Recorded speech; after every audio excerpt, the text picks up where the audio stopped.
for a point of inspiration and then kind of see where we're going from there. Because again, a lot went down. So does anybody for a point of DM inspiration want to sum up succinctly and in character if possible what went down last session? Anybody? I'm not gonna lie, I'm kind of hoping Phil does it because I want to hear his point of view. Dude, Phil works hard all day. He doesn't want to come home and recap. All right, nobody. All right, I will recap what happened and keep that inspiration for myself. So, you had airdropped onto the island of the dragon and landed right in front of Hexia's front door, which looked a little bit like... Man, we're running a little slow. Okay. A little bit like this. The natural defenses of the island began to rise up. Plants animating the bones of the dead and shambling to attack you in what seemed like an endless wave of monsters. Realizing your situation, you began to make your way towards the entrance, whereupon you were attacked by an old nemesis from long ago, the River Octopus, chased from his home in the Letha River, or perhaps ready to explore the world and find his place in it. The River Octopus had been hired on by Hexia as a guardian of her lair. He proved to be the greatest of any enemy that you had yet faced, forcing you to cheese him with a polymorph spell. After which you took him hostage, and then eventually he succumbed to Anastasia's diplomacy and was recruited to your allies. You realized that the bottom of this pond contained a tunnel that led into the dungeon. Makes sense. Green dragons, they don't mind the water. Having a second entrance to your lair, pretty smart. You guys dived down and went down into Hexia's lair, wherein her servants were already waiting for you. But it was no ambush. Instead, her servants offered you a chance to parley with their master, who, being a diviner of sorts, not an oracle by any means, had determined that if you were able to reach her, you would be a suitable threat that could possibly take it all from her. So, rather than fight, being a businesswoman, Hexia opted to negotiate. You guys were given terms, came up with your own counter terms, she came up with her own counter terms, and you came up with your own counter terms. In the end, a peaceful agreement was made, wherein Hexia ends her time as a crime lord and becomes the greatest criminal of all, a monarch. Creating the nation of what was it? Hexonia? Hexonia. Yes. Yes, the nation of Hexonia, wherein her current thralls, slaves, and vassals would be given the opportunity to leave if they so desired, and essentially becoming a neutral state that would join up with whoever seemed the most powerful and likely to win the upcoming battle that will take place at the end of the Age of Peace. Philippocles is reunited with his mother Ophia, and his sister was reunited with her mother Damaris. Callister's mother died fighting Hexia in a one-on-one battle to the death. It is said the battle lasted less than 6 seconds. Anyways, as part of the agreement to kind of have her stay down and release those in her care, she was to pay out a portion of her hoard as reparations for the people that she had hurt, both here and abroad, and also that she would meet with Pythor, because Pythor would be serving as a prime minister of sorts to the Queen of Hexonia, and guiding her actions leading up to the big decisive battle. During this time, she would also be protected by a powerful bodyguard who shared the bloodline of the 5 gods, which is going to be, I believe, Callister of Astoria. And the session ended with you guys having a big sort of impromptu feast celebrating this peaceful resolution. And I think that is where we left off last time on Odyssey of Dragonlords. All right. So she also promised, this is just important, all magical trinkets that would be useful for the war and whatnots that she has within her hoard to be given to the... Oh, right. Cool. She assessed that and determined none of them would be useful to you, so... but, yeah, I mean... I don't know what to say. It's weird. All right, so we'll go ahead. It's in the contract. She can't beat Hypatia's wording. It didn't specify who would determine if they were useful. I mean, who knows them best than their owner? You know, it's weird like that. All right, so we'll go ahead and jump into this thing and see how it pans out. All right. We're already on the map that we need to be on. Before we get started, does anybody want to throw out a factspiration, a fact about their character that no one else would know? That would give you a D10 Bardic Inspiration die with the duration of this session. Not a requirement, but certainly something you could throw out there if you had something in mind. Going once, going twice. Alright, we'll skip that too, and we'll just get into it. You guys are all worn out from Halloween weekend, I guess. Okay. So, yeah. Down in the depths of Hexia's lair, you guys, I guess, reconvene around the table, ask for privacy. I don't know. I'll unpause it. You guys let me know what you decide to do.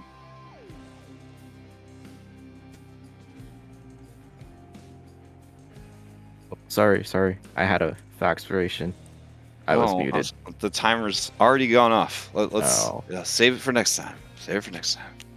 All right, so what are you guys going to do?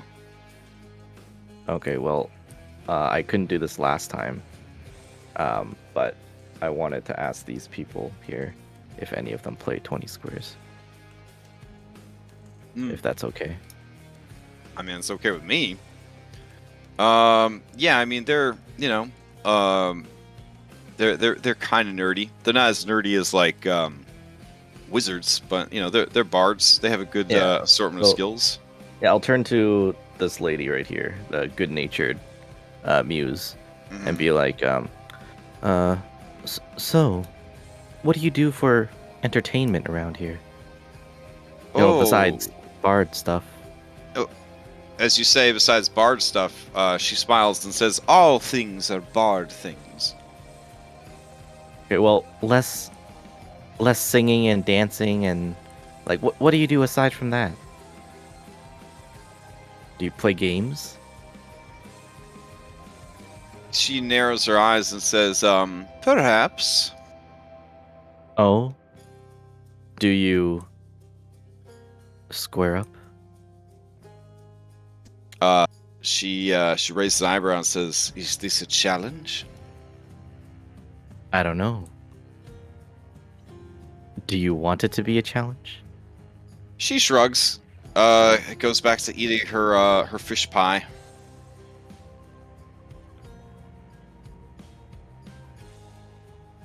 Is she?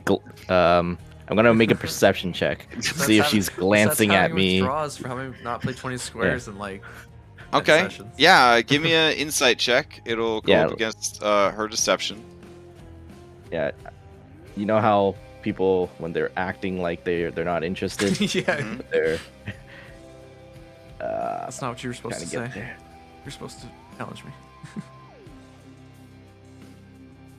Oh yeah, she definitely plays, but she wants you to issue the challenge so she can choose the terms. Okay. I'm gonna look at her and be like, so how many years have you been playing this game? Oh, the gods game? I started when I got my first patron. I was in my late teens. You see, a true set is very expensive. So as a child, I was only able to play with a makeshift set that my siblings and I created. To play with a real set, though, that is where you truly learn to master the game. Oh, since childhood. So Mm. that'd be like 50, 60 years? Oh, wow. Her face becomes very red, and she begins to rage. And she says, "I am no elf. 50 or 60 years? How old do you think I am?" Well, I don't know. I'm sorry. Did I say something wrong? Oh, you most certainly did. I will never play a round with you. Ah! And she begins to storm away. I'm gonna 50 look or at 60 years from my teens. 80 years old? 70? And she just I'm gonna kinda look at the storms away. guy across the table and very loudly say, "Old people, am I right?" He chuckles and says, "I'm willing to play, but I will place no wagers. A friendly game is what you want, and that is all I can offer." Sure, why not? I pretend like I'm not interested as I pull out my full 20 squares board with polished pieces and Okay. everything. Yeah, it's time to, I guess, square up. Hold on. All right. I haven't had this in months. I feel like I should Oh. put all your former opponents, like, off to the side so we could track everybody, but I'd have to go and, like, figure out who all those people were. Oh God, I don't even remember. Yeah. I challenged so many random people. Let's see. Okay.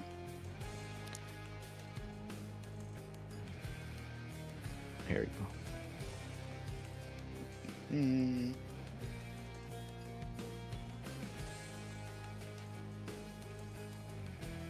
All right. Let's see what we got here. All right. Music change. I don't know if it'd be louder or softer or roughly the same. It's good. All right. Yeah. You guys begin to play out possibly a 4-hour game for no stakes at all, just for the joy of the game. All right. All right. Let's see what he's got. He's not particularly good. He is pretty low level. Here we go.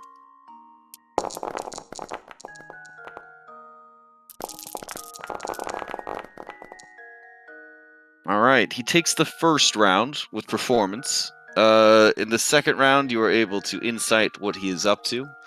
The third round, his knowledge of history proves to be too much for you, but you are able to bluff him well and intimidate him. Let's see. Then it comes down to persuasion, and you take the game, even though his perception far outweighed yours. He is handily defeated, but it's not. It is a pretty close game, going 4-3. Nice. I'm satisfied. Okay. He nods and says, "You're good. Perhaps you could even defeat the great mistress herself." Hexia. It is said, whoever beats her, she grants to them an She's- emerald badge. I was never told of this. But you must be careful. If you ask her to play, the terms she will set are ones most cannot pay. What's your name, sir? My name is Leandros. Do you mind spreading the word of my victory here today? You want me to tell everyone you beat me? No. I want you to tell everyone that there is a formidable outsider who has been challenging, or well, who hasn't been challenging, who has been playing 20 squares and is interested in playing 20 squares. And that she may be better than the mistress herself. Oh, I will certainly try to stir things up, but if things go poorly for you, do not have your shade curse me from the underworld. Yeah, no problem. Okay, I imagine any story you tell will be embellished by the other bards who pass it on. So the match only took 2 hours. One of the fastest matches you've ever played. You must be getting really good at this. nice. All right. Now I just wait and hope.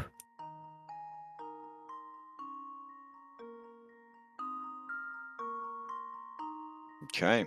Heading back into the lair. There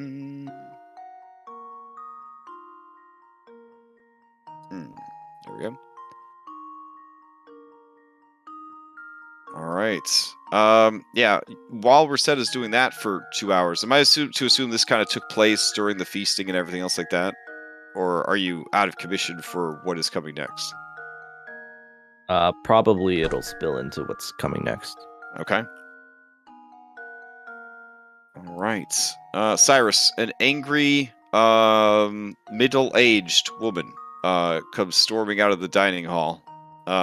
She sees you and scowls, but also smiles, and then sits down on the stairs. All right. What is the plan? No, I'm just looking around. It's very rarely one has a chance to see the lair of an actual dragon Fair enough. without threat of being destroyed. Yeah, you see that this pool is quite deep, deep enough for a huge creature to comfortably submerge itself if it wanted to. It seems to be lit by permanent dancing lights. There is a submerged tunnel in the northeast part of the, I don't want to call it a pond, but spring, I guess. The same tunnel you used to reach the lair. You also stand by a staircase that rises steeply up towards the surface. Everything about this dungeon is mossy, humid, and verdant. So there are a lot of subterranean plants and mosses and fungi that seem to be thriving in this very humid subterranean environment. It feels very much like a cave, despite being the ruins of what you imagine would be some ancient temple or something. Gotcha. It's very different from the realm of Helios. Oh, for sure. Yeah. As I said, I was planning on waiting till we're ready to go back to the boat. So I As could a just, being that considers himself to be the sun, it wouldn't really make sense for Helios to hide beneath the earth. So that makes sense. yeah. All right. So you're just kind of like chilling and looking around. I got you. Okay. Yeah, not much at the moment. Not much for bardic talk. Okay. So, the remaining chosen, Ophius says, "So, those were the terms then that you made with Hexia?" Yeah, just like that. Yes. And you say that you do not have much time left until the Oath of Peace is over. Not long. I'm not too sure on the days. I kind of take them as they come, but other people are keeping track of that. That sounds like your father and his sister. Well, his sister Kira, of course. I'm sure Valus would know down to the absolute second how much time you had remaining.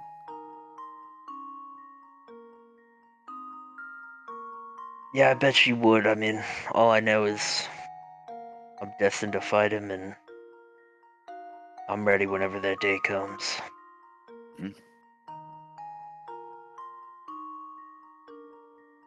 Hypatia, you know that you have 45 days. Cool. Yeah.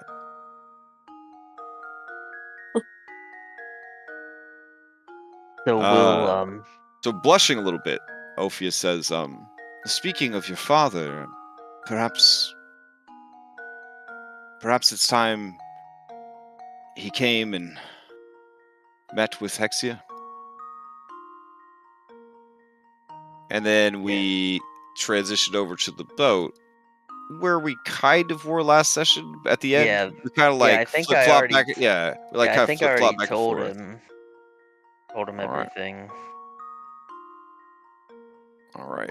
So, catching back up to where we were, Pythor looks at Kyra, Kyra looks at him, and then Pythor says, blushing a little bit, "So your mother's okay then? She's doing well." Yeah, she's great, Dad. I see. And what exactly do you need me to do? What can I do? So yeah, I'll go through the terms and stuff, and then I'll Oh so man,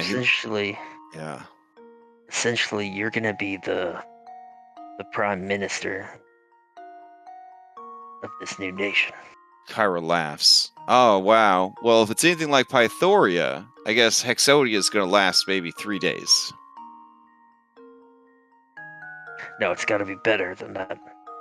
I mean, Hexia is gonna be bound by oaths to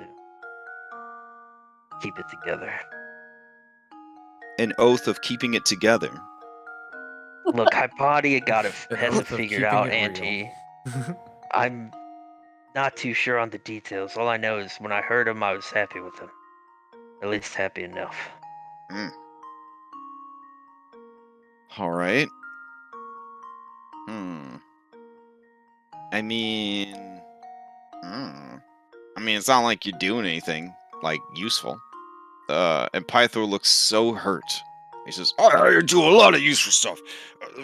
Phil almost got hit, and I jumped in front of him. And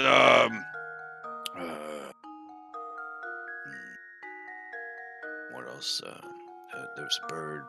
Bird almost hit him. I think Lots of rowing. Yeah, I rowed the boat. Good Yeah. rowing. Good rowing. Yeah.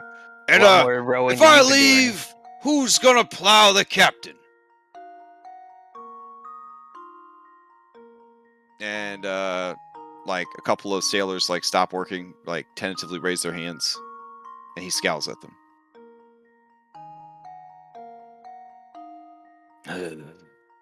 All right.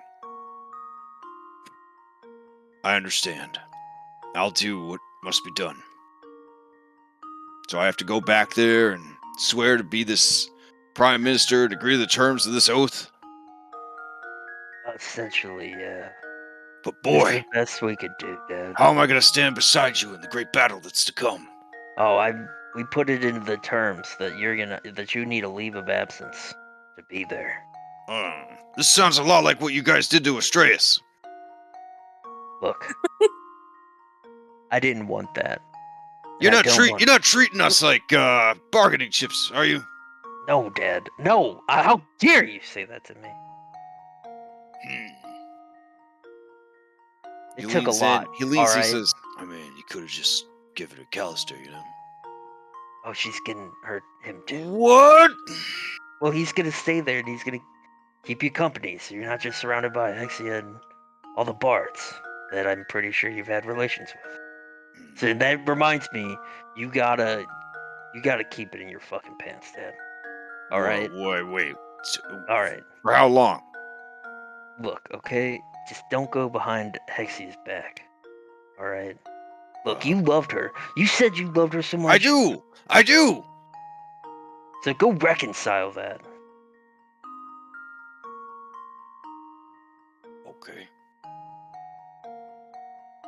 This will be the greatest battle I've ever fought. On the most dangerous battlefield there is.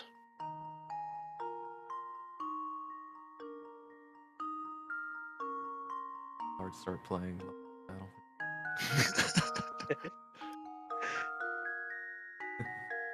All right. Callister walks up to you and says, brother, I am ready to make this sacrifice.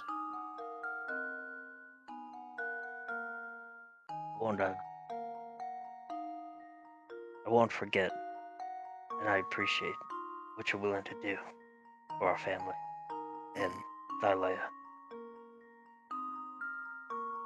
And what of you? Where will the Ultros take you next?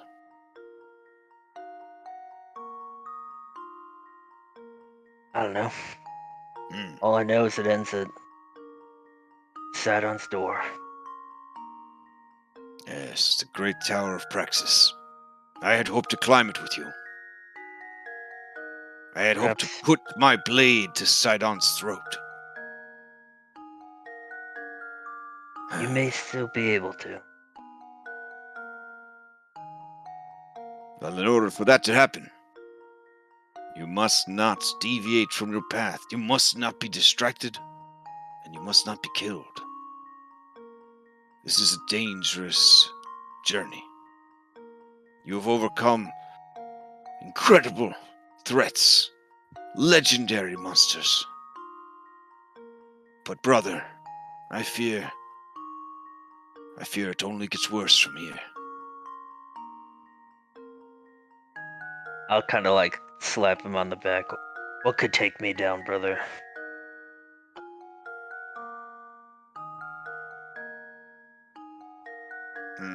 He kind of like, he kind of looks at you, and he says, well, I mean, that big bird, I mean, if father hadn't been there, that was pretty bad.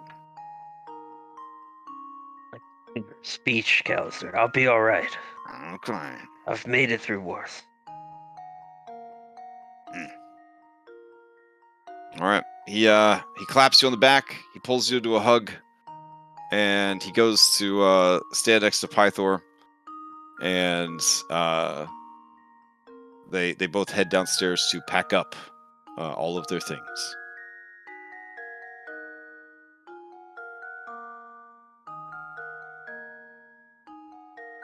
Okay. Ophia approaches as he kind of heads downstairs and says, "Don't worry. I am staying also, and I will keep an eye on them. And Hexia." Thanks, Mom.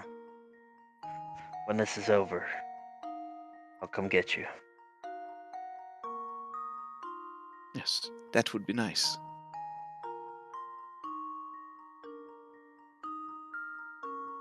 That would be very nice.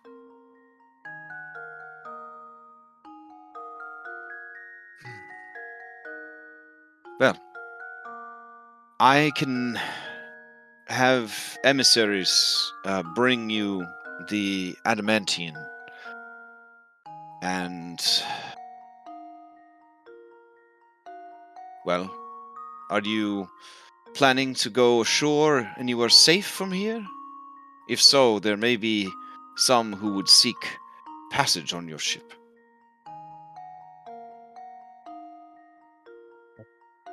We would take all that could row. Ah, I see.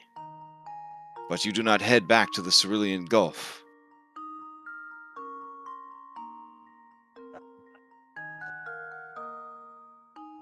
You cut out real bad. I didn't hear you that. I don't believe for some time now. Then I will let them know. Only the bravest and most foolhardy will likely be joining you. Yeah. But we would do welcome all bards willing to raise the spirits of the crew. There are also elves who likely would seek adventure away from this island. I will also spread word to them as well. How much longer will you stay in harbor? Phil looks at the people in charge of planning shit. Anyone have an idea how long we're staying? I mean, I thought we were going to leave after we finished up the swearing of oaths and whatnot.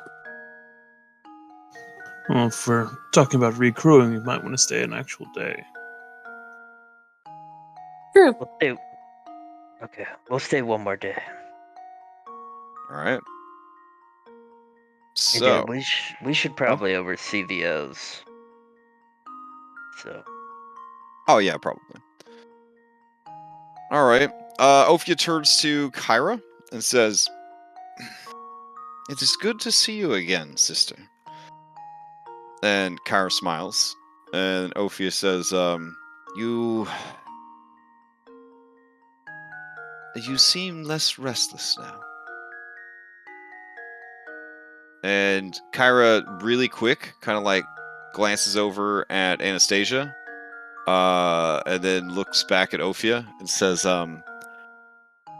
I'm learning to slow down a little bit." And Ophia smiles warmly and says, "The past is always there. But every shadow eventually reaches its limit.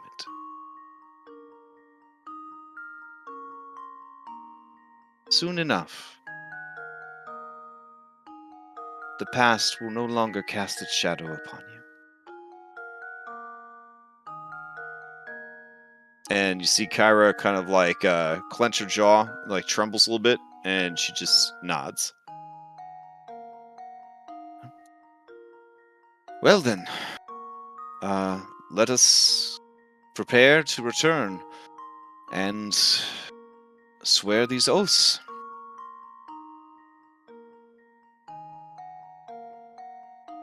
All right. So you guys back over there.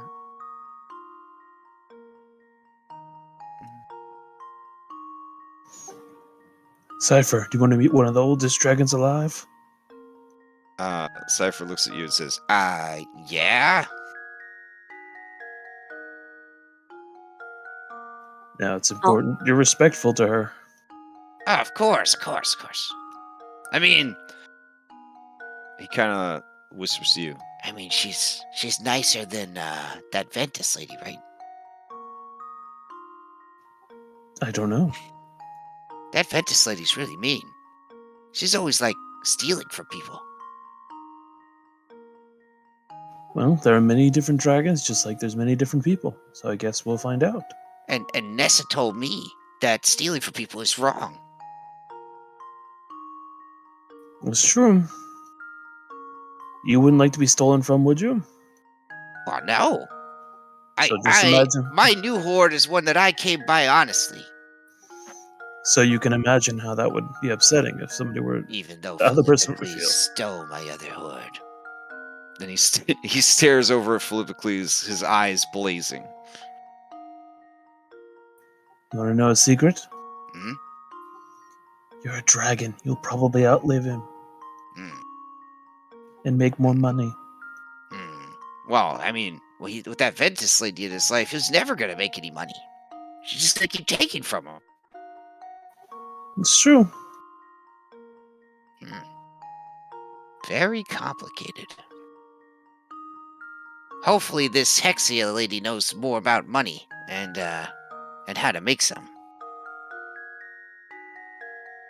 Just remember the morals you've learned and how things would make you feel if they were done to you.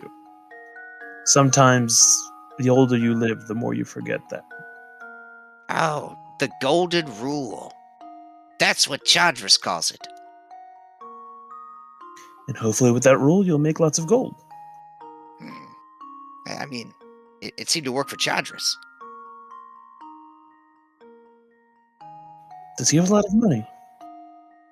I mean, he has really fancy clothes, and he never needs to borrow any money from anyone. He always has money when he needs it. Also, did he work for the king? He did.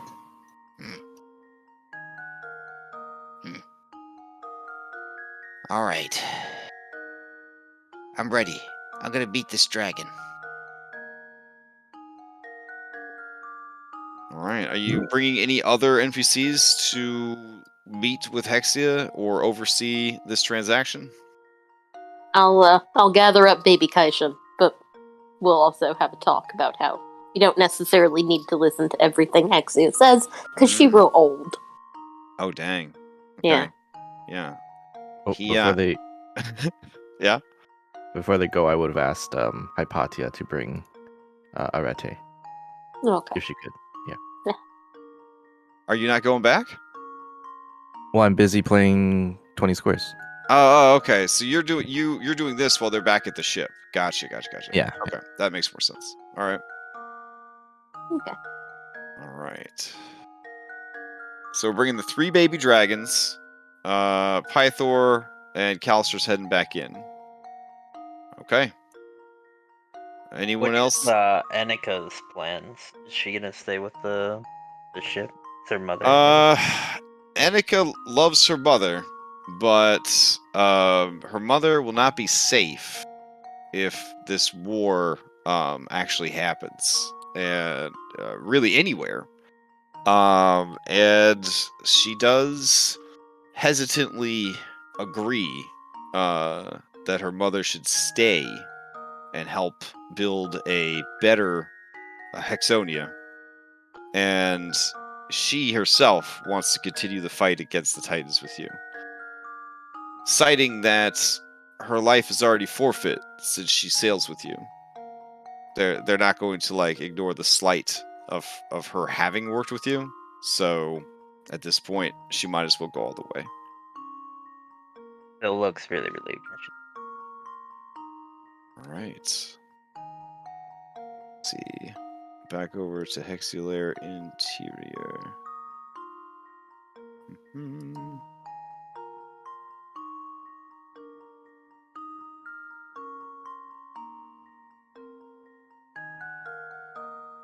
All right. Pythor looking around, real nervous. Ophia goes to stand by him, and she looks up at him and says, "You'll be fine. This is something that you should have resolved a very long time ago.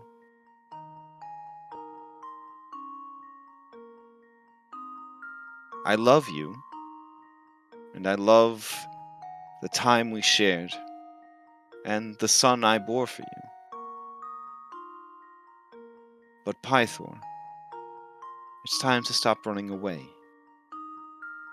It's time to stop being afraid.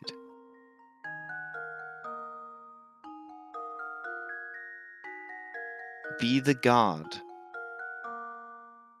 your mother needed you to be."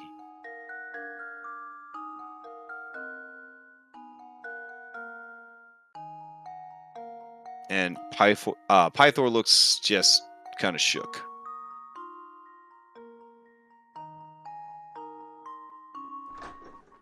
Bill looks kind of shook.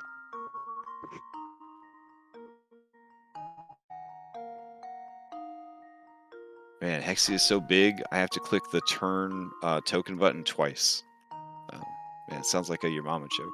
All right. She comes into the room through these secret doors that no one knew about.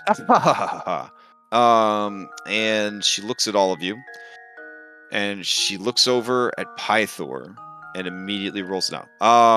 And reaches for her initiative dice with a trembling, clawed hand, but just pats the dice bag. Lets out a long, sort of muffled roar.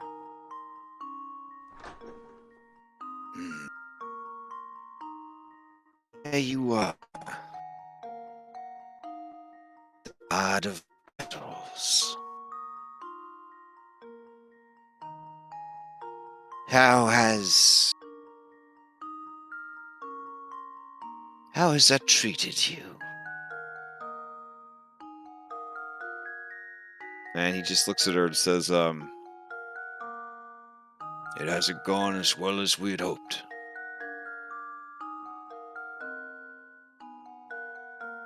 But I did what I had to do. And I stand by my decision. And you see like poison start to like kind of seep out from the cracks of her scales and through her nostrils in a cloud around her.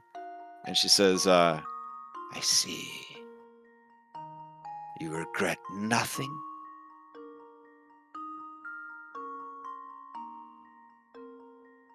and he kind of puffs up his chest and he says, I mean,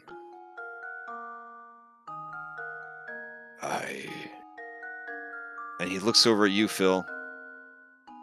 Your dad looks right into your eyes, almost pleading with you. Oh, here. He steps around the corner so you can see his eyes. There you go. He looks right at you. Like, maybe we could just fight her. Huh? Fighting? Maybe? Yeah, I'm in. I'm kind of like, I'm in. He I swallows. look at him. He I look swallows at him like, hard. yeah, that's what you wanted, Bucko. He swallows hard, and beneath his beard, his mouth is quivering, and he says, I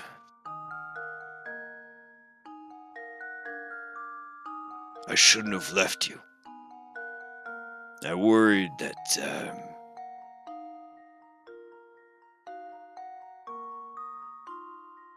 there'd be too many connections. It'd be too... And as he talks, you just hear this weird, like, distortion in your ears. Like this weird kind of, like, fuzz, like a muffled sound. And then Hexia says some stuff, but it's kind of, like, also kind of fuzzy and muffled. And she looks really mad, and he looks really mad. And then the weird, like, noise distortion kind of goes away, and he says, but no, I never stopped loving you. And damn it, I should have just made it work. I should have taken the risks. And you, all of you, he points to all the, the captured bards, husbands and wives, and love interests of the past. I was irresponsible. I was reckless. I let my heart endanger your lives and the lives of your families. I knew what burden I carried. Almost like I was a cursed man. And still, I wooed you and loved you, and in doing so, I endangered you. I was selfish. I was a selfish coward.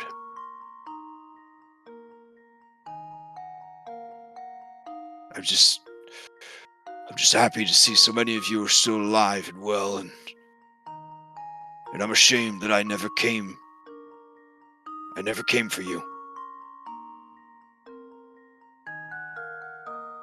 I'm a terrible god of battle. A terrible god.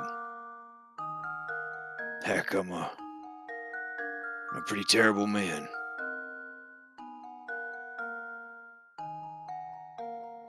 But my boy and my love giving me a chance to try and be better. And like these Dragonlords are better than those that came before, I'm gonna be better. He looks at Hexy and he says, well, we're gonna be better.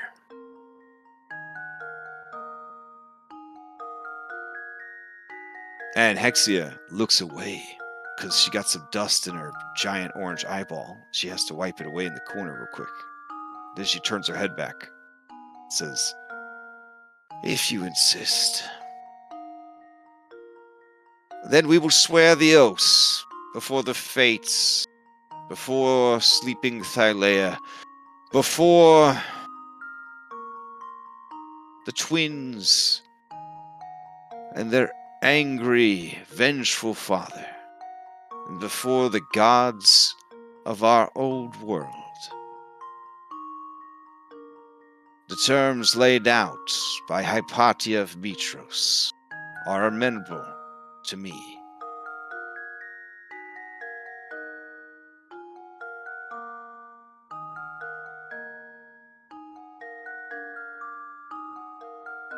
I've like erected this like fancy treaty signing table, you know? Oh, nice, nice. And I've got like Kaishin looking over my shoulder, like pointing out all the, fine Do you have points or like a contract law. a big jumbo check like they do on like yeah, No, for but I events and stuff? do have a giant pen. Okay, very nice, very nice. Made from a rock feather from the Yeah. okay. Mhm. All right. Yeah, she stabs the quill into her forelimb. I don't know. Dragons, they're like bugs. They got like 6 limbs or something. And they kind of do actually. And yeah, she signs in blood. And as she does, you hear the tremendous thrum of magic that binds the oaths in the land of Thylea. Pythor and Callister also sign, and then a representative, since you guys are in a oath of fellowship from the Chosen, must sign as well to finalize the oath. Sign it. Oh, so Phil, you sign it? Yeah, I'll sign it. Okay. All right, with the last signature in place, there is a low hum in the room, and you all feel the bindings of this oath, similar to when you swore the oath of fellowship so long ago. Hexia lets out a sigh of disappointment and relief. She looks over at you, Phil, and says, I was wrong about you, Philippocles. You are not just another Pythor. As your auntie might say, you are a pie more. And she smiles.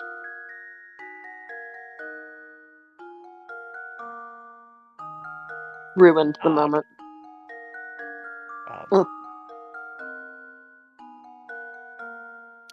A few of the bards do a light golf clap and polite cocktail party chuckle at the very bad pun.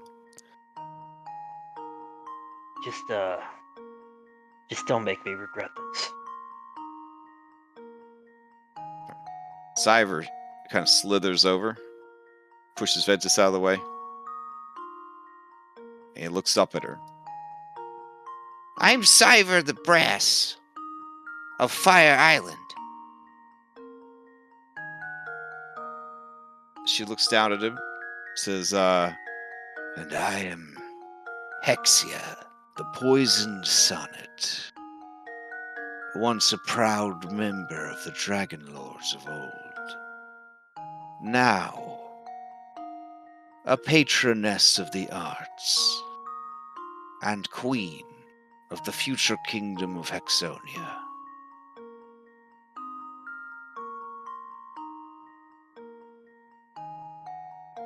Can you teach me? That guy Astreus, he was trying to teach me the dragon stuff, but he went away. And everyone else has been really, really kind. And Pythor and Kyra, they've been trying too, but I don't know. I just don't feel like I'm really getting it, you know?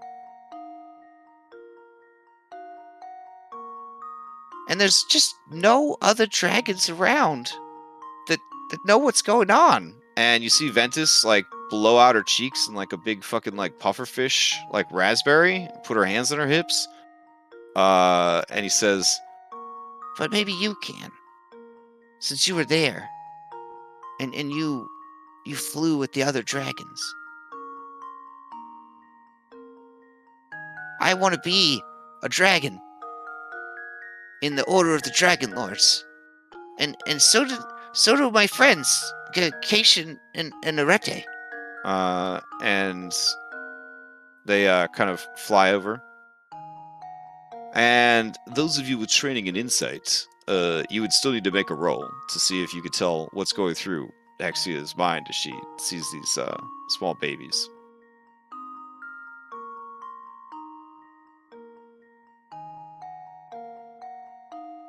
Mm, mm,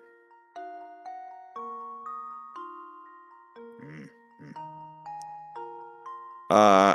The best I got for you, Hypatia, you don't think that she's going to eat them. I'm paying more attention to Kaishin at this point. Okay. I gotta make sure he's okay. He's real Yeah. little. He's a little guy, yeah. Like Hexia, basically a newborn. yeah, Hexia looks at him and says, "You're very small, but you just hatch." Cation nods silently, staring up at this massive creature. Diver says, I'm the biggest, and I used to be a prince of Island. But Philippides killed my dad and stole my hoard. And then they took me prisoner. But then I kind of started to realize that maybe I was not doing things the right way, and I don't know. And now, I don't know, I have a lot of questions. and she nods at him, and she says, questions are good. Questions are how we learn, and how we grow. Strength is good, but knowledge is always better.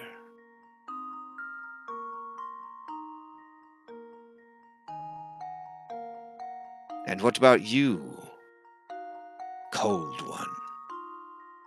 And Arete looks up at her and says, Arete.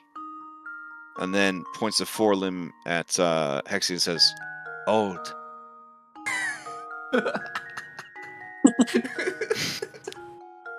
And Hexia's mouth closes, and she looks very thoughtful, and she says, yes, silver dragons. Wonderful.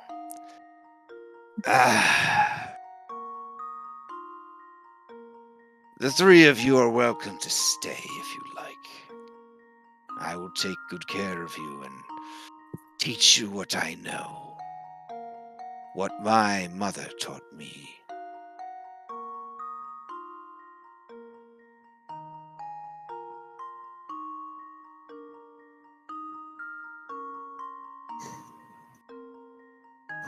Sounds like a good Me- opportunity, Cyber. If Kaishin looked like he really wanted to stay, I'd let him, but I don't really want to. He looks like a kid that's too young for daycare. That's Yeah. just like overstimulated, just kind of staring around, looking for you. Yeah. But his brain's not even registering that you're there. He's in so much shock right now. Yes. Okay. Okay. I'd just kind of pick him up and take it Okay. back. Arete flies over to Reset, who's are you? I don't think at this point you'd still be playing 20 squares, right? Probably I just made the last move. Oh, okay. And Okay. there's a big smirk on my face as I beat him. Arete waits patiently for you to finish your very important game, but you sense that they are standing very close to you. Yes, Arete? Arete points to Hexia. It says, Arete train. Arete grow strong. You're old enough to make your own decisions. Arete says, You want to stay? Arete was not asking. Good. That's great. all right. Arete does an Norwegian martial arts bow to you, showing no emotion, and then flies over. I turn around, showing no emotion, Okay. as I declare my victory over this guy. But I mark down in my head a gallery visit the next time I look at Eresia. in the ever-increasing box labeled gallery, you put another coin or token. Yep. Conversely, Cyver pounces on Cyrus like, you know, a 140-pound dog, and just begins to hug him and set some of his clothes on fire. And he says, Don't worry, I'm gonna get really strong, and I'm gonna be there. I'm gonna be there for the big battle. For the big battle, just make sure you take on opponents that you know you can win against. No sense dying. Mm-hmm. Or maybe I'll get big enough you can ride me to battle. Don't try to grow up too fast. Enjoy with your youth while you have it. Otherwise, you'll end up like that cranky silver dragon. You saw him. Yeah. He was ugly. You don't want to do that. I'm gonna tell you all about that Icarus guy and what's going on in Mitros. all right. And so they kind of just hang out with Exia.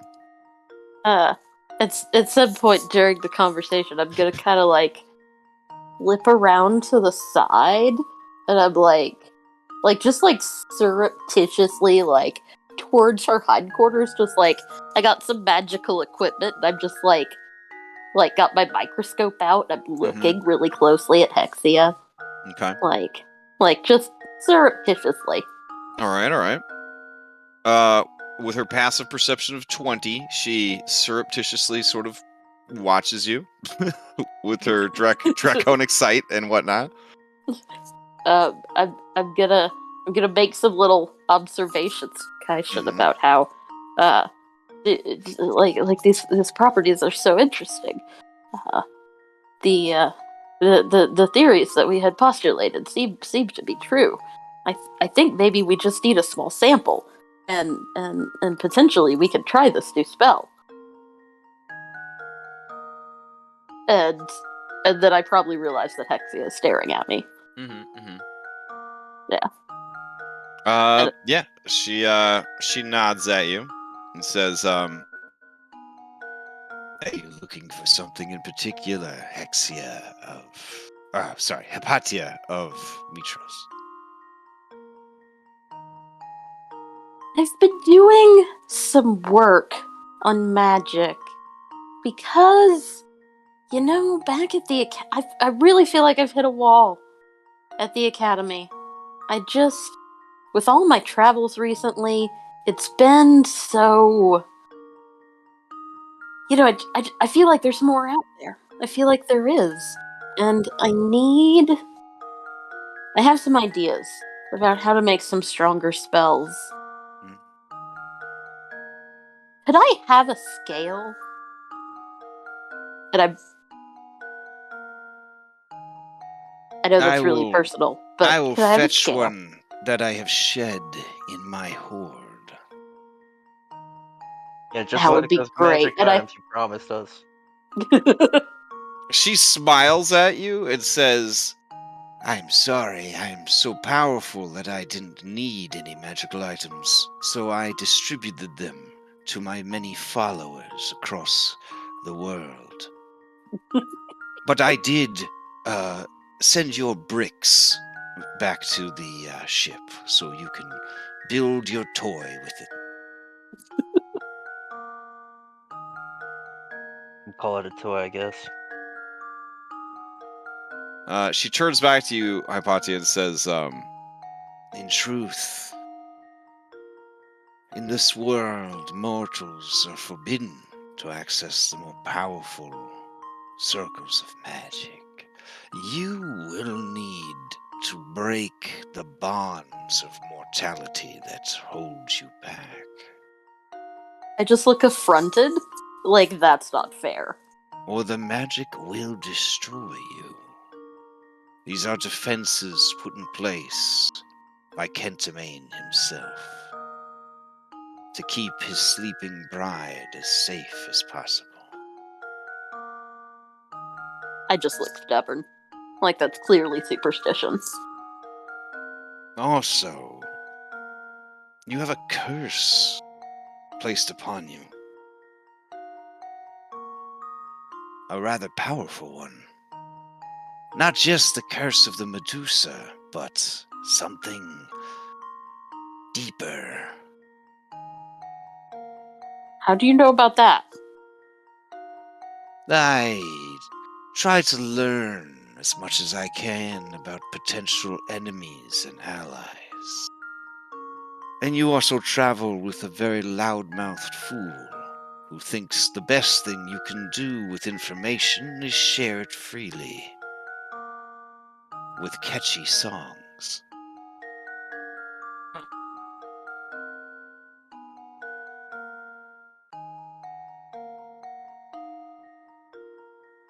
Mom's gonna be really bad about that. She tried real hard to keep it secret. Oh god, I wonder if it's gotten worse.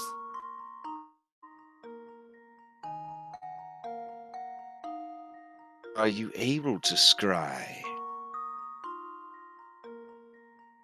No. That's not been a focus of mine. Do you not know the spell? Or do you not have a scrying orb? Neither. Well, we have a thing that requires a demon, which I'm not terribly interested in. Hmm. I've not put much work into the divination magics. You have been the most reasonable of your companions.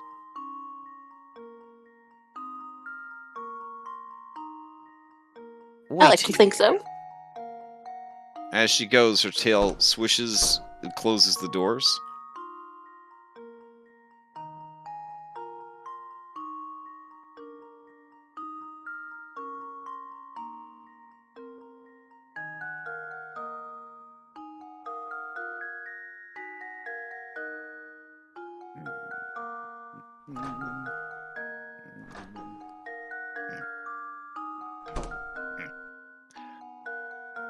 All right. She presents you with what looks like a small bowling ball. Ooh. I will have the spell sent to you so that you may learn it. Perhaps Excellent. it will be useful to you. It may. Be warned. Powerful beings can often detect that they are being scryed upon. They do not take it well. It is considered a great insult. I can imagine.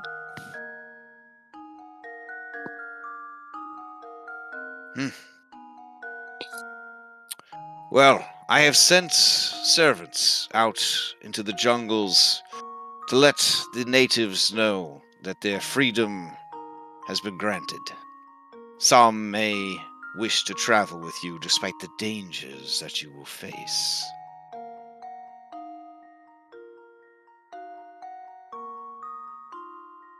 You are free to return here whenever you wish to retrieve your dragonlings.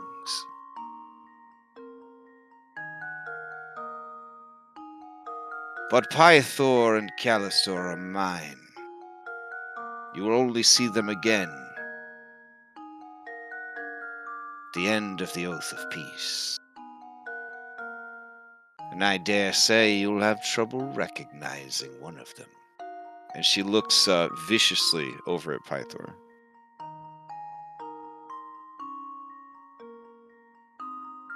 And he swallows super hard.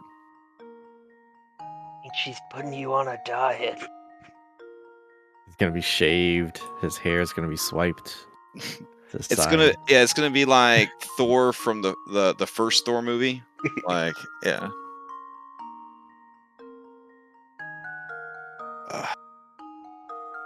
All right. Do you guys have any other business here? Good. At some point, Yeah. I would approach Hexia. Oh, okay. Yeah. Yeah. Yeah, go for it. Yeah. I have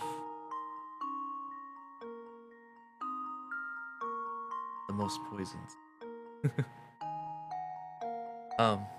I am Anastasia.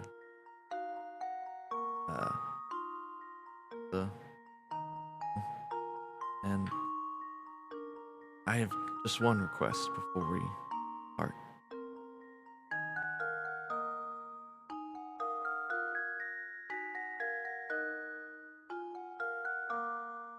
In your hoard, there is an instrument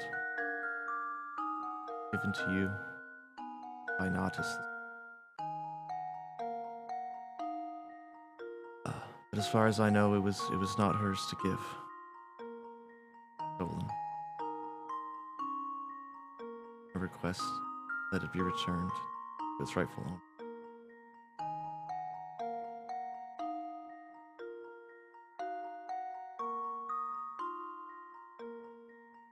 Yeah, her face goes completely expressionless as you make this request.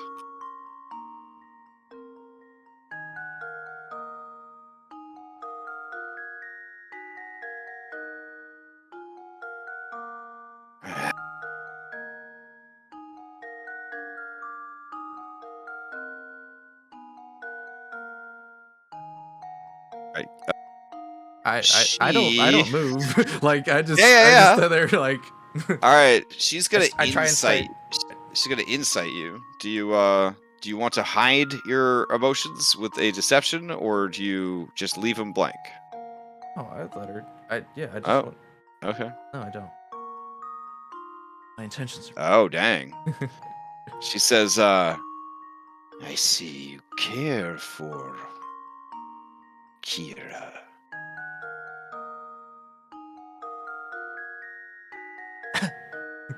You do? You bear one of her instruments even now. It has served me well. But more than that, you bear the mark of her love.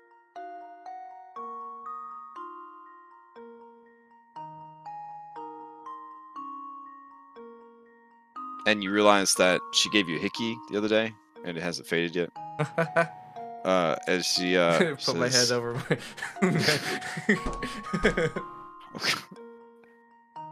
All right, hold on.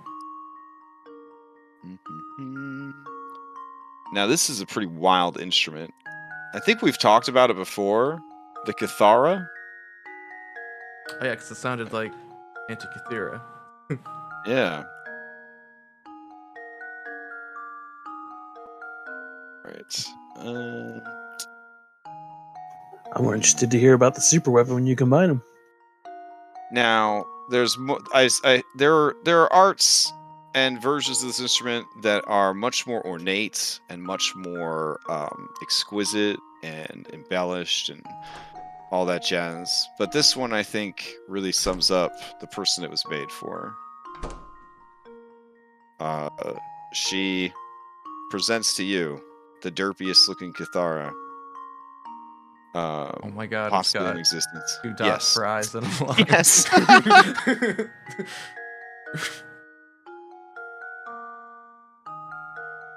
Here, take it. Return it to Kira, and tell her I wish her well.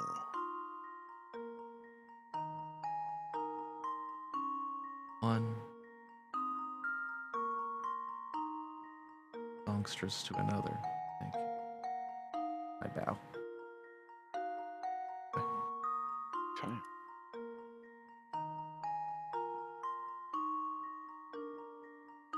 All right. Any other business? Also, Evil Genie, that magical item wouldn't have been useful to you guys because you already had the similar item because you saw Anastasia had it. So it would have been silly to give you 2 instruments. I mean, just throw that out there.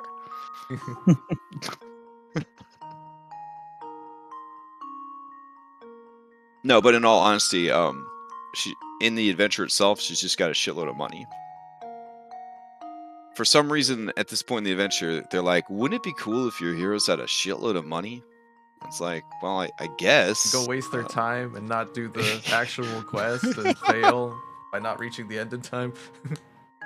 Well, the rod of lordly might, in addition, is going to take from this point forward. Now that you have the adamantium ingot, it's going to take. Now that the forge is up and operational, and he's got other people to help him, all that, it's going to take 10 days, 20,000 drachmae in resources, and the ingots. And they'll need any magical mace as a primary ingredient. And then they can go ahead and create it. That is where they're at. So Shit, we need magical mace. Well, so I mean, it's the Mithril Forge. They'll probably have a Mithril mace Okay. lying around. Yeah. I think they just mentioned the mace to kind of be like, yeah, there's a core ingredient, I guess. I don't know why they wouldn't just use like the adamantium ingots to make it from scratch. I'm not sure, but I'm just kind of reading from the adventure right now, like what they need to craft it. So, all right. Anyone else need anything from Hexia before heading out? Just bow respectfully and head out. yeah, Phil will just say all the proper goodbyes to Pythor, his mom, and Callister. Okay. All right. You guys make a big like hug pile. There you go. Oh man. Cyrus getting in on that hug actually. Sorry, I thought you were just here stacking to leave. It's okay. Bullbug sees that Cyrus is gonna run in on it. He just fucking belly flops on top of all that shit. Having grown even larger with the telling of his pickle Saurus story. Oh God. It's almost Alright. as big as Exia now. Yeah. Okay. Yeah, we're set. You've talked to this guy, and he says, well, I mean, if you really wanted to, there she is. She seems to be in high spirits. Okay. So, all right. I clear my throat. I walk up next to Anna, and I say very loudly to Anna, "Oh, Anna, there you are." Standing right next to you. Oh, yes, I was Raset. so distracted defeating that guy over there in a round of 20 squares. Quite easy, in fact. Yes. Well, yeah, it's been a while since you played, isn't it? It has. I think the last badge that I got was... Oh, man. Let me take a look at my case real quick. I open up my 20 While squares she's going badge to do that, I'm case, slowly walk up to Hex. Okay. and I I'm show sorry, I have my... another request real quick. My friend really wants to play. Okay. game 20 This woman says, "Oh, are you showing me your badges? Oh, okay. They're very nice, dear. They're very nice." And then They are. Yeah, whisper that in Draconic to Hexy, and then I like walked back over to her before she like turns back around. Do I have to make like a persuasion check or something? Or no? Yes, but you have advantage because Siren. Yeah. Oh man, the last time I got a badge, well, it seems like it was the Chiron badge, that I got from Kyra. Hexia says anyone could beat Kyra at 20 squares. She's terrible at it. Oh, how would you know? Because I have bested her many times. Do you have a badge? I hold up a badge. She says, Yes, I do. This badge. Few have ever defeated me. Those who carry the Emerald Badge carry with them the intimidation of having bested one of the greatest players in the world. One of the greatest. Are you sure about that? Her eyes go wide as she says, I am quite sure about that. I don't know. I mean, I've played some good players. I've played Vulcan. He bested me. That was quite hard. I played a game with, who was it? Sidon. I don't know if Her you're eyes go really the wide. best. Did you defeat the Lord of Storms? He is said to be Oh. one of the greatest. Oh well, we weren't really playing for anything. Ah, I see. Yeah. So you don't like to play for high stakes, then? The badge, the glory of winning. That's really all I need. Interesting. You bet a pinky one time. Or was it a finger? Finger wasn't. I forgot. Oh, you were willing to bet your own flesh and bone. Oh, that was It was a lizard folk. It was a whole situation. I Kind of thing. would allow you to challenge me, but I know that you're likely afraid of what I would ask for her. So I will put it plainly. If you challenge me, my terms would be this. If you defeat me, I will give you the Emerald Badge. And some drachmae. But if I win, you must tell me 3 secrets about the nation of Arisia.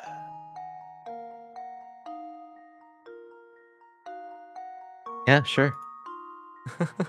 Wow. You Wow. know. Her eyes go wide. And she, all right, give me a deception check or performance, but it has to be a performance charisma. Okay. Well, I'm not deceiving her. Okay.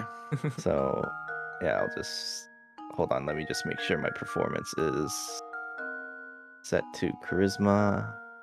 Yes. Oh, dang. Okay. She says, You must be quite skilled. Oh well, I don't know. Hmm, Practices I a lot. turn around and look at Leandros or whatever and mm-hmm. say, I might be a little good. I don't know. All right. She points a claw at the table. Gotta watch this. Are our one. terms agreeable to you? Yeah. Then it begins. Pokemon music. Oh my god. Nice. Oh God. Anyone have dice? Nice. Anastasia's watching. I can help you.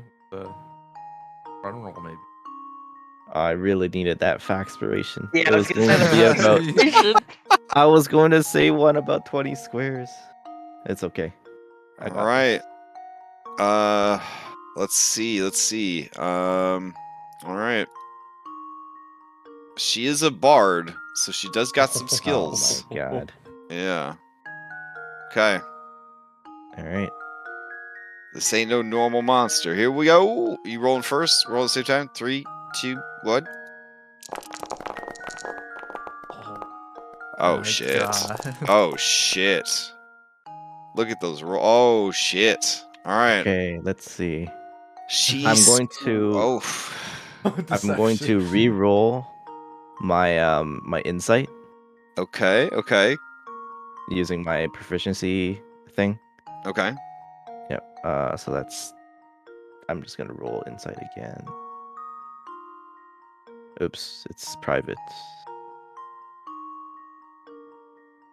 Oh, you got a 13.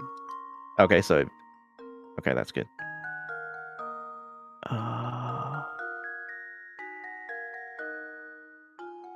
I need to re-roll. Oh no. 28 on the perception.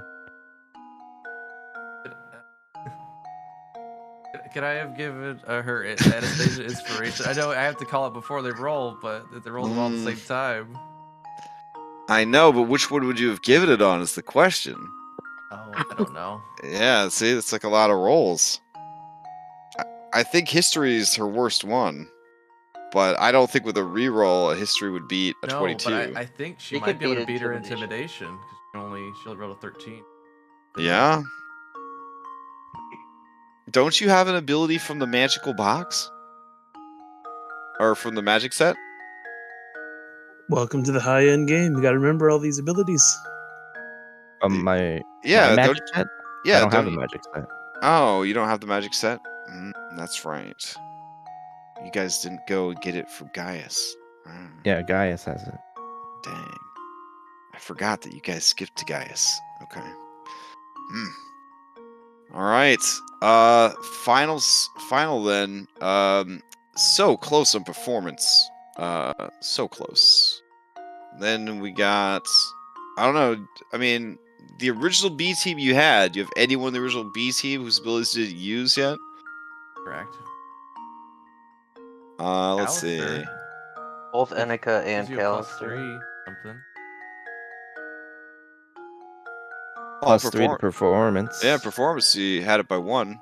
So. Okay. Okay.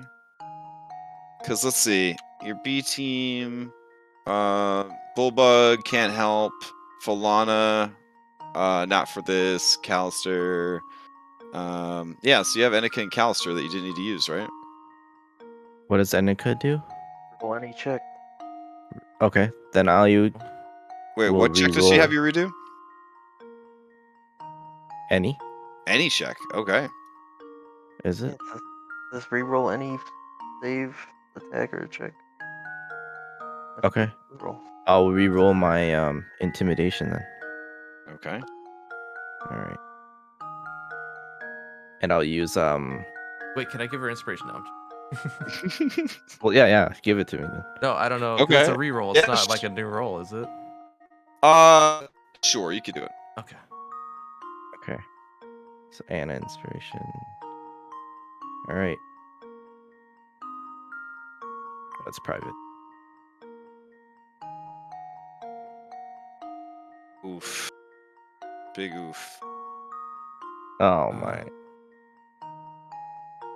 All right, so if you use Callister to boost performance, you do win performance. She beats you. No, you win insight. But then she got you in history and deception and intimidation. But then you got persuasion, and it came down to the last round. She got you in perception. Oof. And you guys played for 4 hours. Yeah, that counts as a significant game, right? Oh, yes. Against a new Yes. challenging opponent. I'm 39 days away from maxing this. Left. I know. 6 days left. I know. We have to play every day. The last 6 days are literally just going to be reset playing everyone. I mean, you're gonna. What are you hoping for with this? To basically level up your proficiency again, to gain expertise. Yeah, at 140, I get. I don't know what it gives me, but I get another level of proficiency. Oh, nice. Yeah, you're The gonna. first one gave me that one reroll. You're gonna want that sooner than later. Well, then I need to play everyone. Okay. The fate of the world will come down to you challenging Sidon to 20 squares. Hexia looks very happy, and she says, "That was a good game. We will need to play again, Reset of Aricia. You I are would love that. skilled. Perhaps not skilled enough. Now, in private, we will discuss those Arisian secrets." Yeah, sure. And that will happen just in Discord. It's not significant for this part of the campaign. So, Mhm. all right. Fair enough. But in negotiations with the Regia, eventually in Estonia, sure. I'll be honest, All right. Reset probably doesn't even know what's worth telling and what isn't. Mhm. She'll Got a just tell magic Hexia stone whatever that- she wants. About the gallery. Magic- Queen of magic- Arisha, that you magic better artifact accept that these disrupts demands. something. I forgot what it did, but text them. Or you may find yourself in the gallery. Yeah, she's in a great mood. She says, let it be known, Reset of Aresia is a worthy opponent in the gods' game. Well done. But Thank you for the acknowledgement. still room for improvement. Yeah, I heard there's like 8 badges in total. She nods and she says, perhaps. Oh, jeez. And if you are able to acquire all 8, you gain a mastery over the game that few ever access.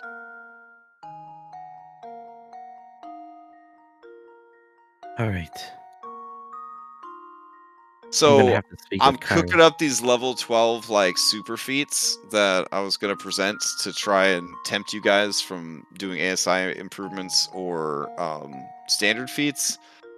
Should I just make resets all about like Game of 20 Squares? Look, man, Like some I kind have of not. gambler based feat?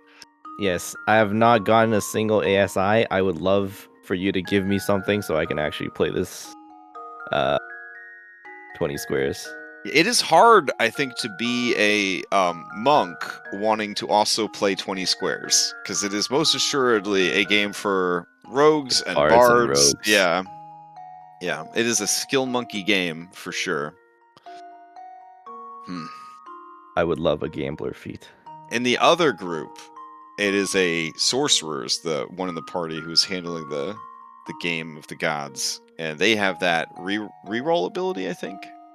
Oh, yeah. That sorcerer's reroll ability. So that I'm pretty sure you can use that on skill checks. Maybe, I don't know. So Yeah. far so good though. So far so good. They've There's only the wagered skill feat, right? their life, I think, once. So that was pretty spicy. Their actual goddamn life. They were prepared to like quit the character. That was nuts. All right.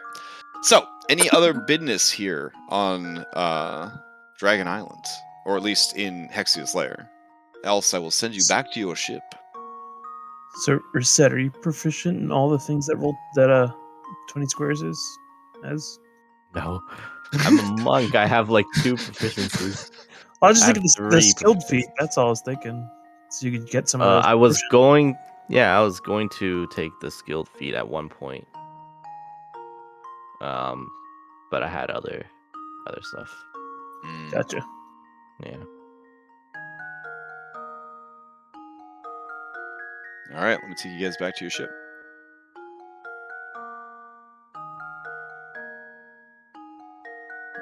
All right, swapping the music so it may be louder or softer.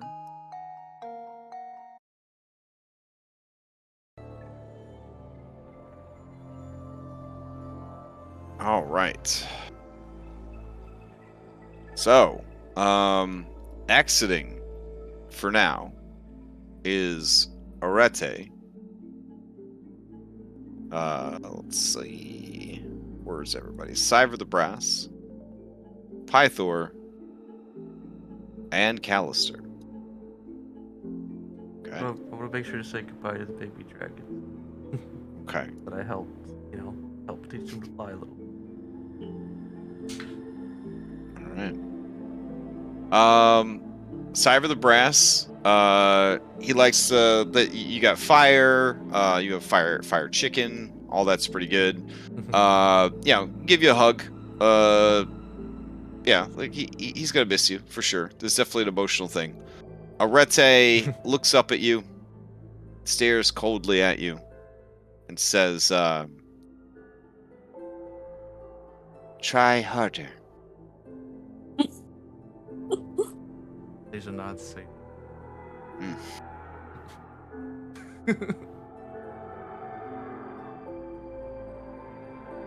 All right. Chandras walks up next to you, Hypatia, and says, We've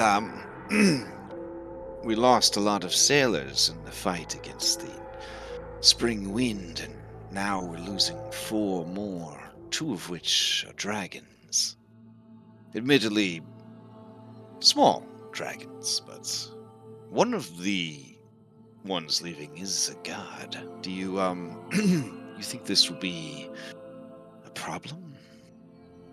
I mean, let's be honest. Till the oath is over, there's only so much you can do. And I think the babies will be better off.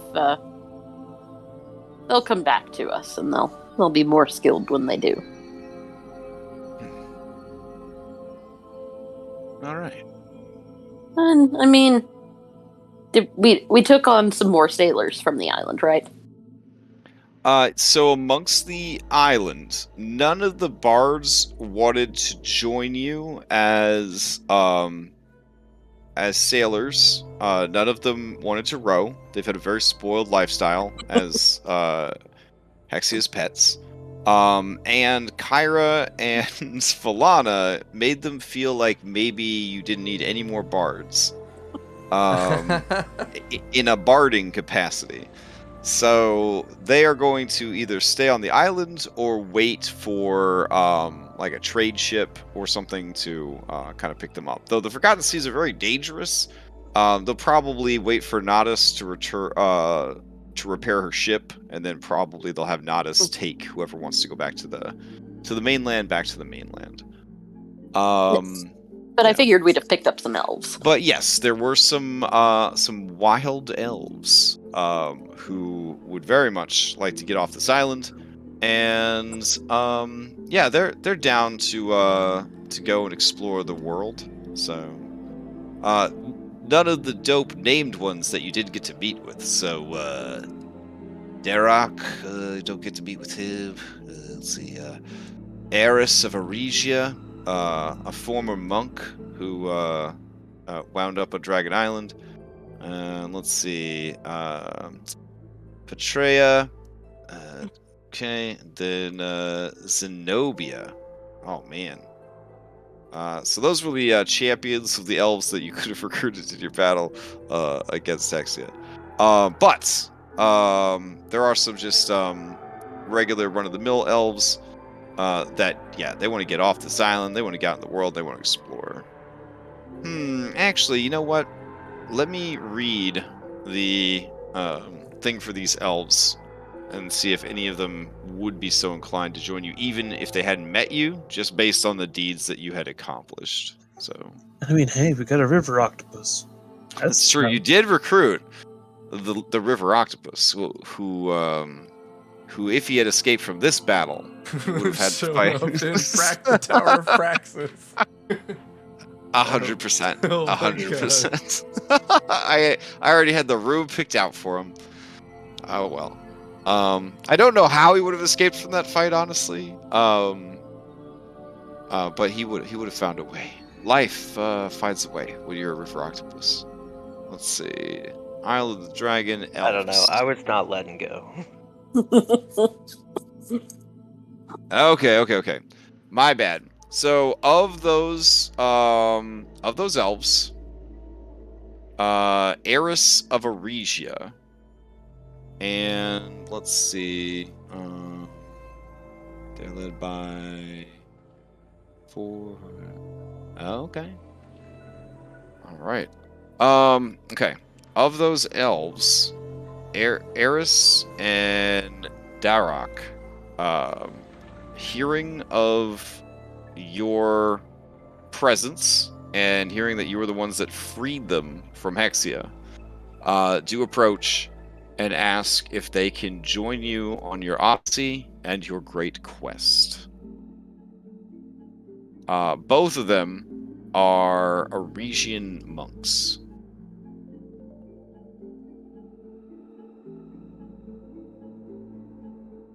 I don't know how many Aresians you want, but there are 2 more Oresian monks that are willing to join your party. I'm okay with it. I mean, if they asked Phil, he would have just asked the question everyone knows. Oh, yeah. Yeah, they could totally row. Sure. These individuals trained at the Wind Shrine. So they have abilities that are wrapped up and intermingled with wind. Or I believe Eris is from wind and Darak is from elements.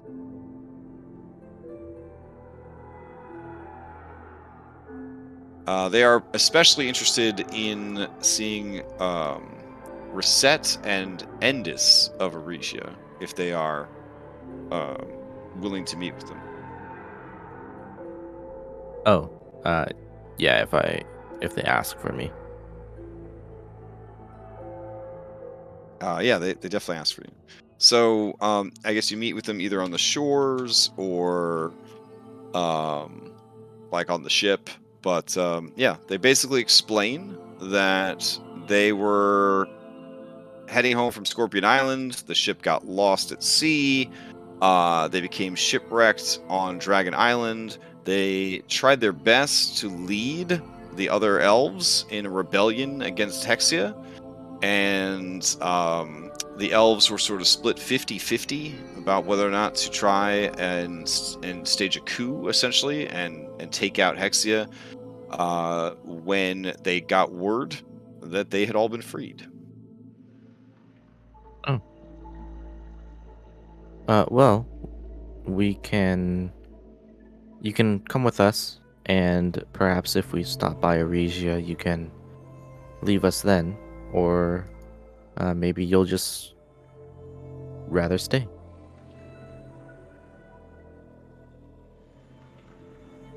They look at each other, then they nod, they look at you, and they both do the, the bow. Mm-hmm. Okay. Oh, I'll hold out a fist. Okay. All right. Waiting for the fist bump. Yeah, they pound the fist. Based on their fist bump, I can tell how many years they've been training, and I nod my head. They are at least CR6. Yeah, I nod my head, and then I tell them where the rowing, like, I show them where the rowing barracks are. Okay. They choose the worst sleeping quarters or sleeping accommodations possible, and the most undermanned oars, so that they could work the hardest. Nice. I nod my head. All right. So, Chandra turns to Hypatia and says, "Where do we go next?"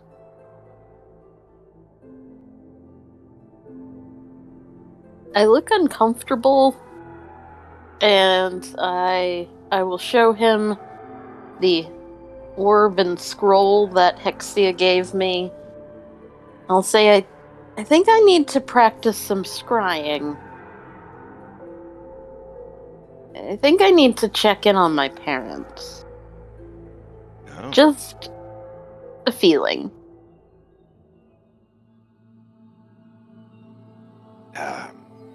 It will take time to describe such a powerful spell. I can assist you if you'd like. Well, yes. Yes, that would be good.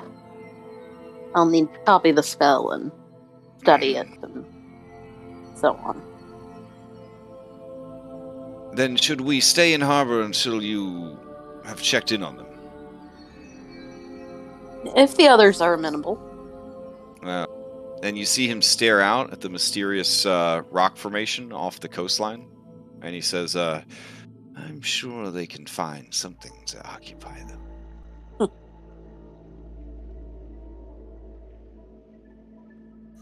I will. On a happier note, I'll also show him the scale that Hexia gave me, and tell him about this idea of 6th level magic that I've been working on. I think I think if I can have one of the dwarves coated in platinum, I might be able to use it for a new spell. Yeah. Perhaps. He looks at you with admiration, but there's also a look on his face of like, how do you tell the person you care about that they're flying too close to the sun? You know, like he's like, I'm sure if any mortal can find a way to master the strongest magics, it will be you. I just look at him like, well, obviously.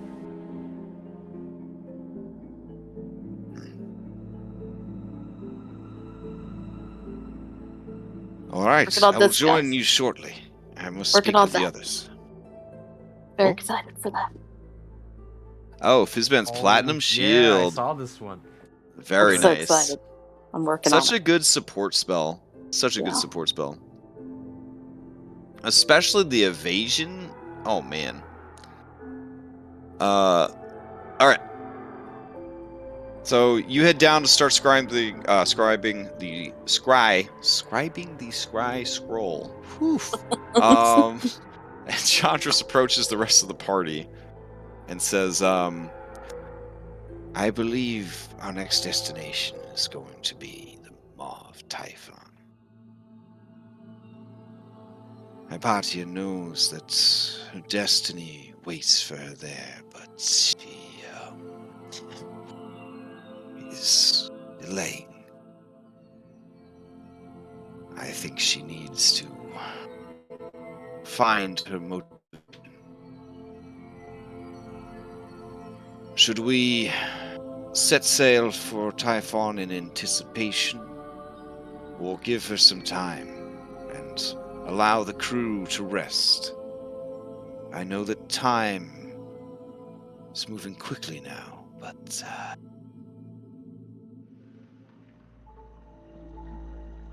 and he just kind of like lets it kind of hang in the air as he looks at the 4 of you. Let's give her some time. Yeah, I'm gonna assume that conversation she had with Hexia wasn't heard by anyone else about there being another curse. Oh, yeah. I mean, it was like at a dinner party kind of atmosphere at that point. So yeah, like if you feel that your character would have been eavesdropping on their conversation, then I don't think Hexia made a big deal about speaking softly. But if you were engaged in other conversations or other activities, you probably wouldn't have heard. Okay. If that sounds, yeah, I mean, we've all been to parties. We remember what it was like the year 2019. Yeah.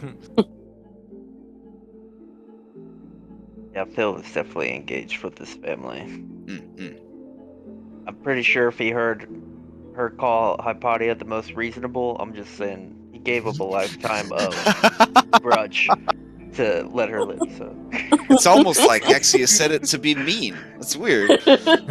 Like she's a mean creature. Evil almost. Almost. I didn't hear it. All right. Yeah, if you guys want to give her time, that's fine. I think we should go, but that's me. Ness is gonna gallop over and say, hey, 42, she's like real messed up right now. She knows that whatever's waiting for her at the Maw of Typhon is gonna completely blow her mind and probably make her feel all sorts of stuff that she's been suppressing like her whole life. So I'm pretty sure that she's trying to like find some sort of like logical reason to overcome her illogical fears that she's feeling right now. You know what I'm saying? Support or whatever. Oh. Well, we probably should start moving. That's the next step in the path, right? Chandra says, oh, you don't want to take a few minutes? And he kind of stares out towards the mysterious outcropping of stone off the coast of Dragon Island. I wouldn't want to take those minutes without Hypatia. Yeah, Hypatia is super distracted right now. Oh, believe me, there's nothing I would like better than to go to speak with the Kraken. But I don't think anybody else really approves of that plan. I mean, Well, I'm not afraid of anything. you know of the Kraken. You could always send it a message. Just saying. I must go help. I was gonna say, this is where like Versi like flies out of the skies. Yeah, just punches him. Yeah, like He just goes flying off the boat. like an old school kung fu movie karate kick from across the boat. He turns into like a Team Rocket star. He fucking blasts off to the next island. You see the wires. I just imagine the old lady from Kung Fu Hustle just. All right. Something about, I mean, talking to Eldritch Evils. I don't know. Maybe Chandras isn't a wizard. It's weird. Okay. Anyways. We had enough plot reveals last session. It's fine. All right. So if you are anticipating a Maw of Typhon route, let's go to the wider world map and figure that out.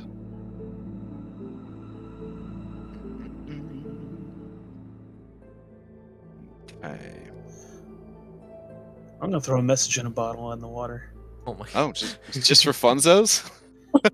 I rock to it. Yep, Lizzo at a sink. Okay. Just See what happens. I got you. Yep. All right. I was thinking about multi-classing into Warlock. I mean, wait. Coming back here. But do what you want to do. Well, it's true. We may not be coming back here before the war.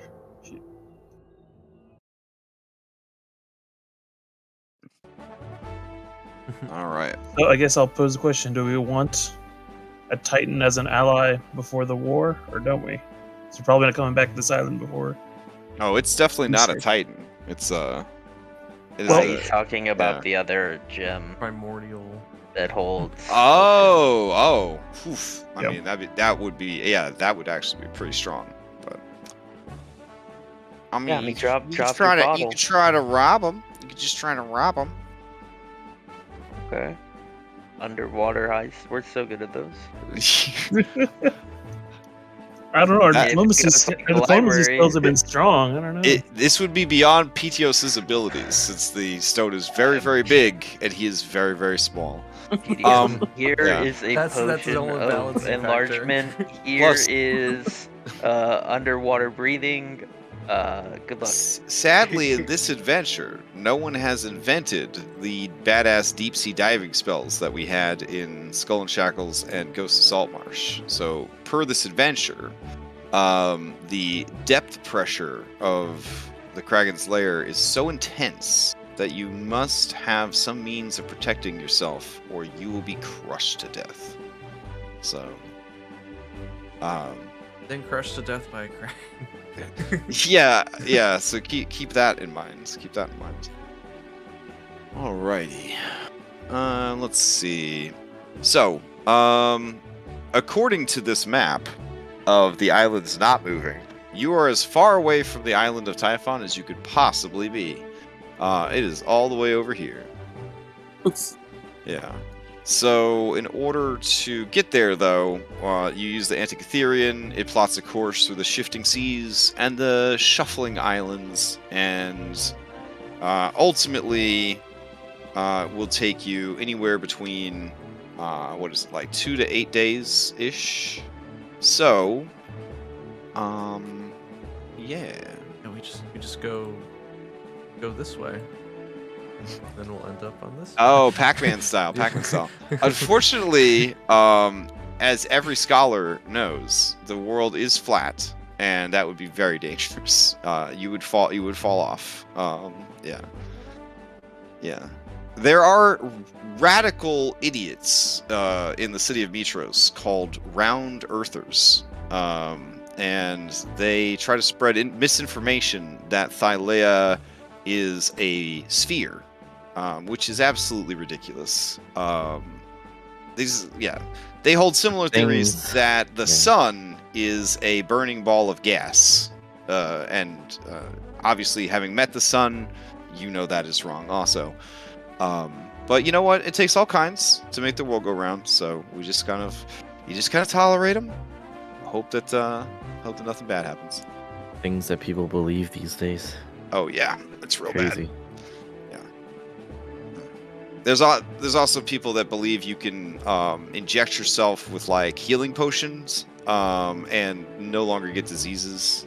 All sorts of weird stuff like that. So, all right. So there is an interesting event that happens. That should be cool. So we'll cover that. And then Hypatia is down below scribing the scroll. What is your normal scribe time on a scroll like that? That's a good question. I think it's 10 hours. Well, it's 5th level, right? 10 hours, right? Yeah. Yeah, so you should be good. Yeah. Okay. So let me see how long the journey is. And by the way, we are looking for the sons and daughters of Sidon and Ethereum, right? Oh. Everyone on board? Looking for them? Yeah. Okay. Are you guys making a sacrifice to Sidon? No. Oof. Okay. This is a long and boring journey. Hypatia. By the second day, you have memorized and mastered the scrying spell. Excellent. Which, thanks to quick inserts, we can just throw into chat, and everybody can just click on it and be reminded what it does. Look at that! It makes a little button. You click on it. Wow, Foundry. All right. So yes, the crystal that you were given by Hexia is in fact worth 1,000 gold pieces. It is a 1,000 gold piece malachite, roughly the size of a cantaloupe. Nice ripe cantaloupe. Let's see. I would have also allowed you to just use your orb of brilliance that you got from Damon the Lich, but you know, it's good to have. It's good to have, yeah, it's good to have options. It's good to have options. Use one day and one another day. Okay. I mean, this one's the tablet version. That one's my iPhone version. Very nice, very nice. My cleric convinced the DM to use his magic cloak, so he would pull the cowl of the cloak down over his face and look into the shadows of his cloak to scry. It's very cool. All right, let's see. If the target... All right, so you can see in here a particular creature you chose that is on the same plane of existence as you. The target must make a wisdom saving throw, which is modified by how well you know that target and the sort of physical connection you have to it. If a target knows you're casting the spell, it can fail the saving throw voluntarily if it wants to be observed. You are well familiar. I would say so familiar that you are family. So I'm actually going to give them. I'm going to give them a -8 to their saving throw. Okay. Okay. All right. And you also. Share like DNA with them, basically. Yeah, that's what I was figuring. Yeah. Well, that's awkward for Hypatia, but yeah. You could do like a nail trimming or something. Yeah. So we're just gonna say that you succeed. Because there's so many negatives here. I just don't know. I don't think they're gonna be able to pass. So who are you scrying on? Mater My mom. or Pater? Okay. My mother. Oof. Okay. Hold on a second.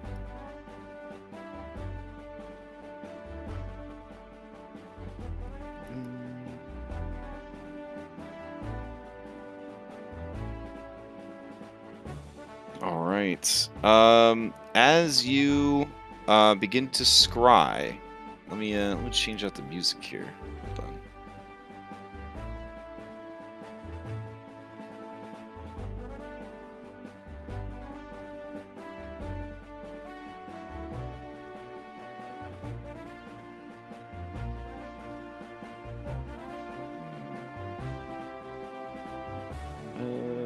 What's a good creepy one?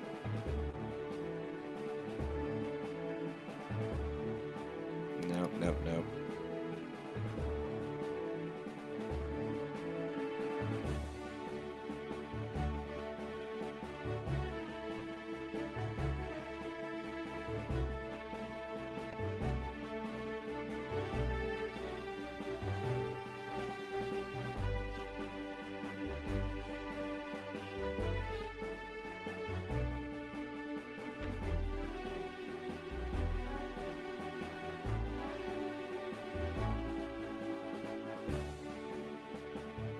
I'm sorry, it sounds like I'm broken, but I just tried to find some good music for this. Alright, this will work. Alright, so you see the very fancy childhood home that you and your brother were raised in. And you also see in the shadows of your parents' room 2 figures. One is very obviously your father, and he is sort of kneeling before the figure on the bed, and his hands are up in a pleading gesture. You can only see in the very dimly lit room the back of his head, but it seems as if all color has been drained from him. As you sort of swivel your scrying eye, you catch sight of the figure on the bed. It is not resting on human legs, but on a thick serpentine tail. The tail coils on the expensive mattress and then trails down to the floor, where it curls around the very obvious to you now statue of your father. Going up from the tail, you see a woman's torso in rich Metrian noble clothes. But the skin revealed beneath the clothes is scaly and sort of has a very deep sort of russet tint to it. You hear, well, it's a scrying spell, so you wouldn't hear. You see movement and realize that there is a nest of serpents surrounding your mother's head. As you know, she has been dealing with this curse, but it had never been this bad. She is reaching out to the statue of your father, stroking his cheek, and she is weeping.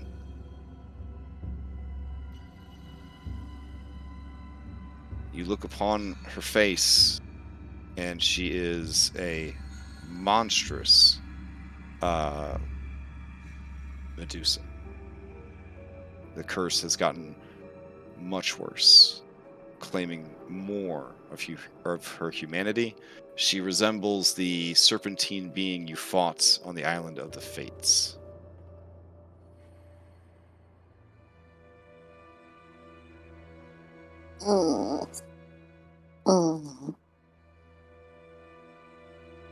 Oh, you can hear. So yeah, you would hear the hissing of the snakes, and you would hear her soft weeping as she kind of looks down at him. So it at least looks like she's not insane. Not from what I can tell, but I mean, putting the clues together, you assume that she turned your father to stone. Oh yeah, definitely. But that maybe at least she didn't do it on purpose. Because that's a whole different level of scary. Because they did actually get on quite well, you know. Yeah, you watch for 10 minutes, and she just sort of coils around him and holds him regretfully. Is there any evidence of, like, you know, the servants still coming in? Yeah, so as you kind of pull your attention away, because you have like a 10-foot field of view, essentially, as you kind of pull the eye away and sort of pan around the room, the room is in disarray. And it looks like no one has cleaned. It looks like someone or something has savaged all of the nice finery in the room. Paintings and works of art that your parents proudly displayed in each room of their manor. In this room, they have been just ruined. You see plates of uneaten food, and you see shattered wine bowls, the wine long since stained into the torn rugs. Okay. I think I would let this spell go. And I would cast another scrying spell. This Okay. one perhaps less guaranteed for success, but I would attempt to scry the individual who would have essentially been like the captain of the family guard. And I because I want to see, I want to know how secret my mother's condition is. Okay. All right. This is a wisdom saving throw, which I believe. Okay. Yeah. So you know this person firsthand. Do you consider yourself familiar with this person? Yeah, I would say yes. Okay. But I wouldn't have anything of theirs. All right. So they would have a -5 to this. All right. Okay. So let's see. They're going to be rolling with a -3. What is your 17. DC? 17. So they have to get a nat 20. All right. As you begin to scry this individual, the magical eye is hovering about 10 feet above a perfect replica in every detail statue of the captain of the house guard. They are in sort of the main hall where most of the foot traffic of your family goes, and they look like they were reaching for their Xiphos when they were turned to stone. Okay. As you pan around, you see that there are other statues, some of which have been shattered, broken. The room is exceptionally dark. And much as before, you see any sort of finery, tapestries and whatnot, have been torn to shreds. Okay. All right. I will kind of stop my scrying, and I will wrap myself in a blanket, and just have a little anxiety-filled sit down. Kind of staring off into space. A very subtle panic attack. You don't want to check on your bro? No. Okay. Alright. Well, I think maybe mid panic attack, I might sacrifice a 6th level spell slot to check on the bro. Oh, dang. Okay. Yeah. Well, I only got 2 5s. That's true, and you haven't been able to learn 6th level spells yet, so... Alright. May as well use it. Okay. So, your brother... let's see... Isidore... let's see... No... Hold on. Boo.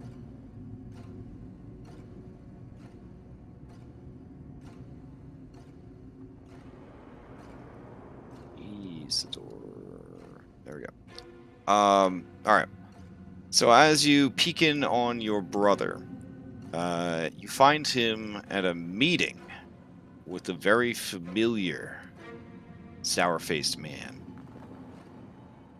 A man you almost married. Because it's a very small campaign setting. Alright. So, Isidore says, well, what do you want us to do about it? My men were on guard. We were watching the beachfront. We were watching the fortress. We did everything we were told to do. And then some. It is not our fault that he allowed himself to give in to such earthly pleasures and then be robbed right at the heart of our island's stronghold. And Gaius looks at him and says, such insolence. But I do not disagree. Ergeron is a spoiled brat. He has cost us much. I have let his father know of his shortcomings and the compromising position he has placed us in.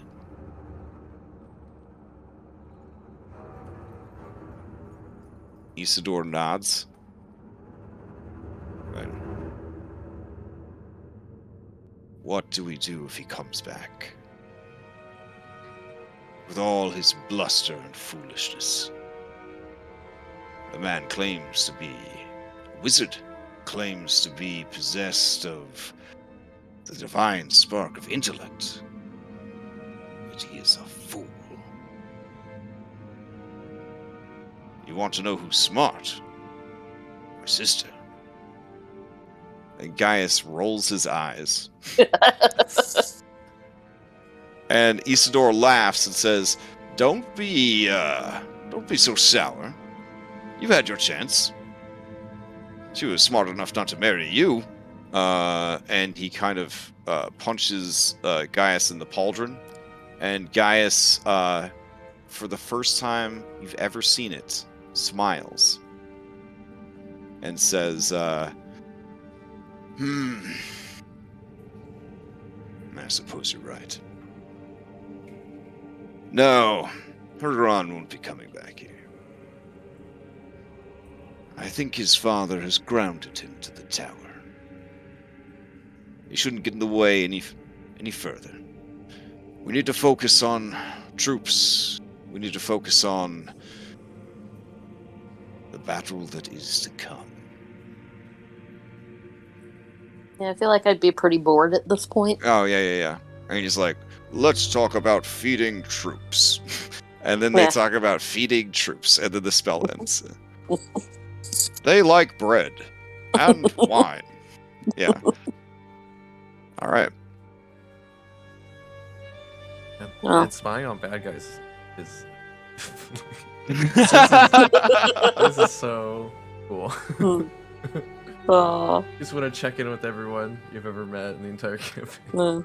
That's how Hexia put on all that weight. She just scries all day and eats snacks. Yeah. Well, that made me feel slightly That'd better. be really cool if Pythor and Hexia put each other on a diet. Oh man! And then you got the sleek art for both of them. Like the next time you saw them, yeah. So we acknowledge that there's now going to be a sudden uptick in dragonborn population in Thylea, right? Hmm. I remember that was a potential new character was a dragonborn of Hexia. That would be pretty dope. A little too much overlap though. A little too much overlap. The ultimate character but a player wouldn't know enough to make it would have been like a green dragonborn demigod. that would have been like, holy shit, did you read ahead? Like, how did she... what the hell? Who gave you this book? So was You read I that. so was I scrying alone, or did I have an audience?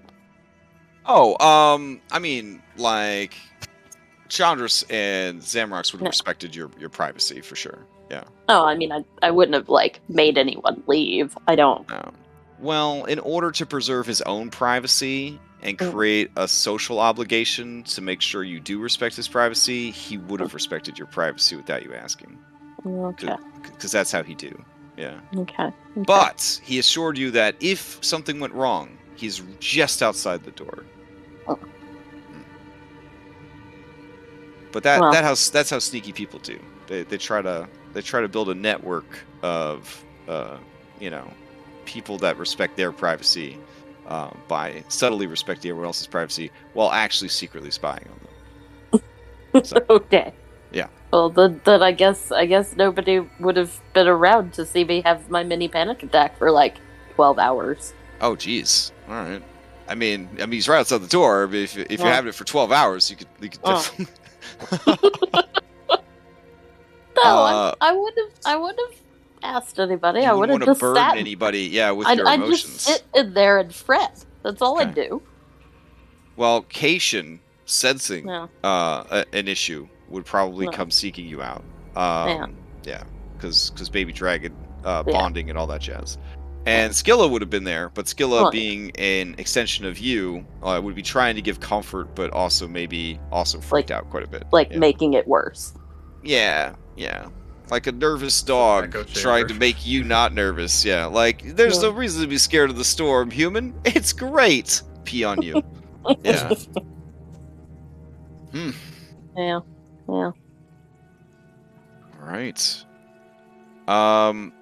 While these scrying sessions are going on, there is a moment late at night, you guys are sailing, that you hear unimaginable and beautiful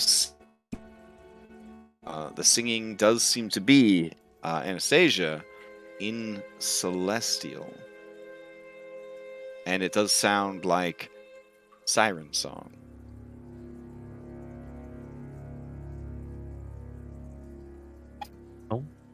Out the window of my room and get on top of the ship meeting. Okay. As you aroused, as are the others, you reach the top of the ship just in time to see men and women and everything in between throwing themselves off the ship and swimming out into the deep ocean it's always night, but it's more night than usual because you're still cruising towards that new moon. You've just a sliver of new moon. Oh shit! I'll run out to the deck. All right. So how are you guys going to handle this ghostly siren song or chorus that is stealing your dudes? Is it affecting us? Let's see. It says here only your NPCs. Okay. Which way are they swimming towards? For these purposes, we'll say the top of the map. Okay. Well, it's nighttime, right? Oh well, it's always nighttime. Yep. I'll activate my. But my it's true nighttime. sight. Nighttime would actually be more helpful, right? Because that's when the moon comes out. Because she's under contract to only come out when the sun isn't out. You know what I'm saying? Right. Yeah. Yeah, I'll activate my true sight and look to the north, I guess. See if I can see anything. What is the range on that? 120 feet. Oh, dang. Okay. Looking off 120 feet, you don't see anything unusual besides the normal unusual things that you see. But with your normal eyes, not your true sight, you do see a faint glowing in the water about 150 feet or so north of the boat. And at this point, the ship is kind of slowing as people stop rowing and the wind stops blowing.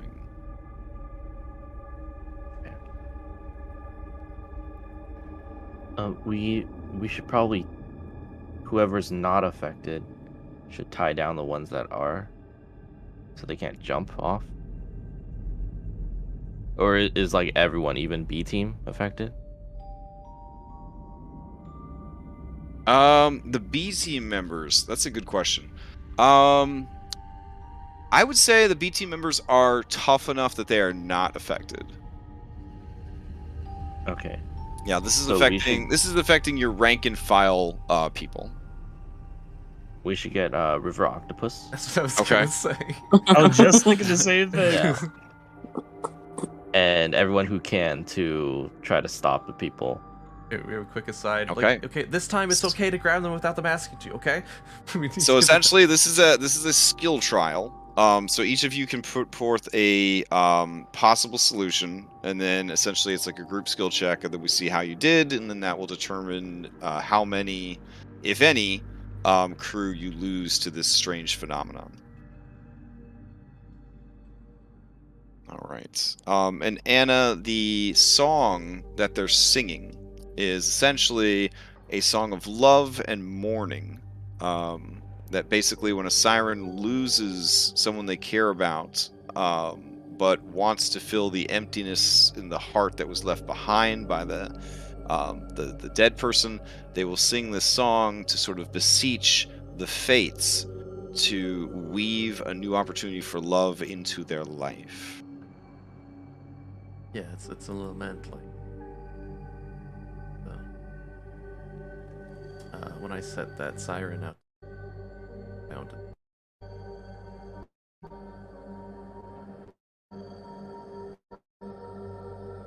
Right. So, Cyrus, what is your solution and/or fix for this that you're going to try to put forward?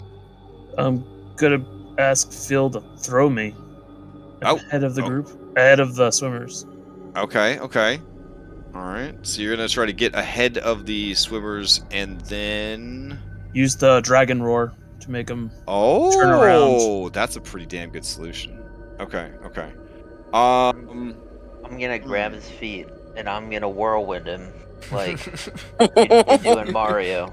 Okay, very and nice. it has the psionic leap, so I don't hurt Sonic leap myself. to like. Okay, that's super dope. Okay, that's a Cyrus great torpedo. solution. All right. I'll of course rage first because I'm watching all my rowers swim away from me. All right. This Those makes me are very angry. fantastic solutions. All right. Anna, you're telling River Octopus to get up in there? Is that the plan, or did you have something else in mind? I want to do that. I have a couple things I want to do. Okay.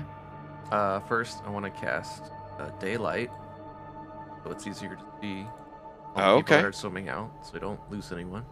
Or All right. miss How big anybody. is daylight? It's like a bajillion feet or something. Yeah, it's like a new sun.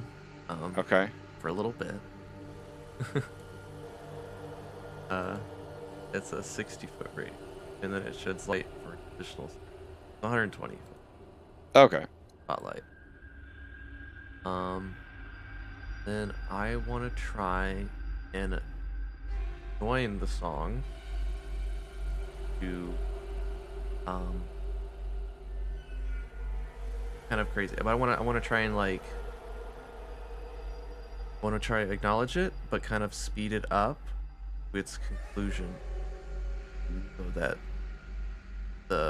eventually the song swells and then it trails off. Gotcha. Okay. All right. Go ahead and give me in this instance. Go ahead and give me a performance check.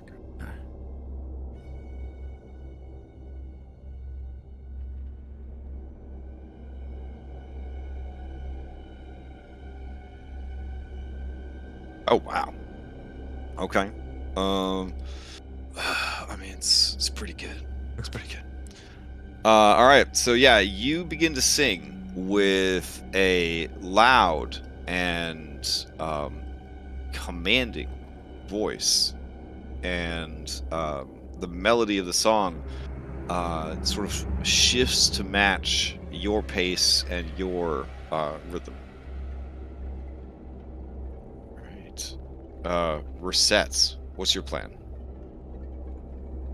Okay.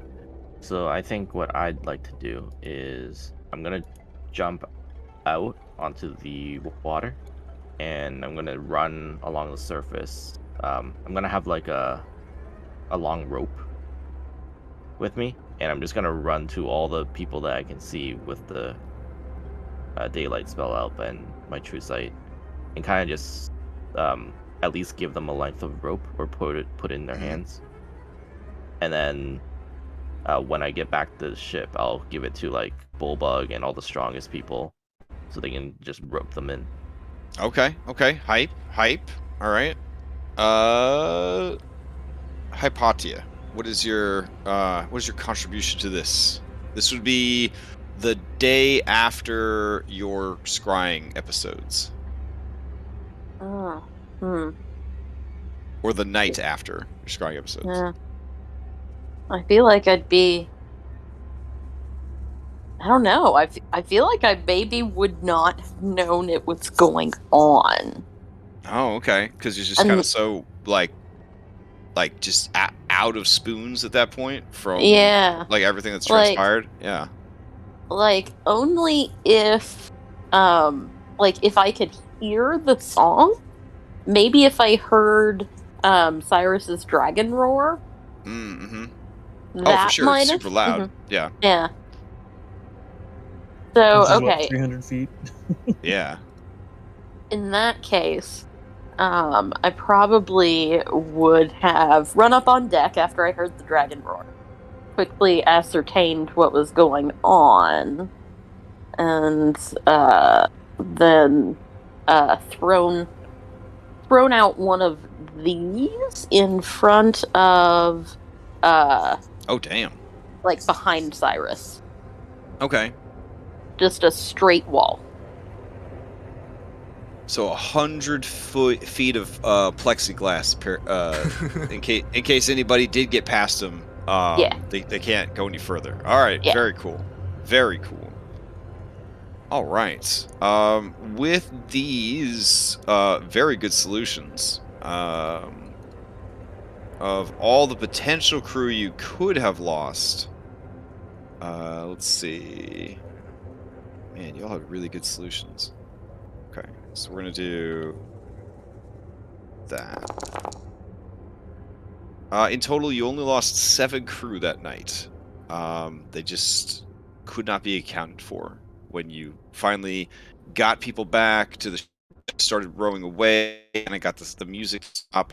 But in the end, when you did like a head count, 7 were missing.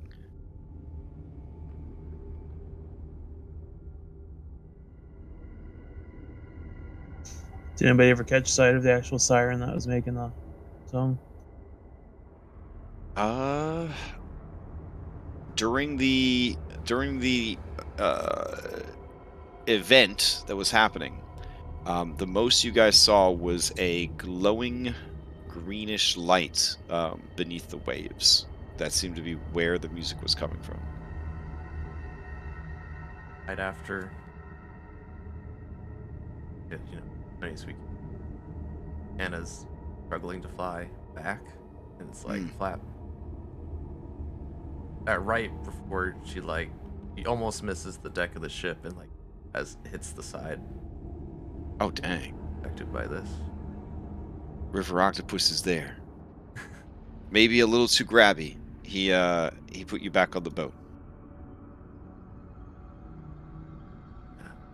All right. Bad.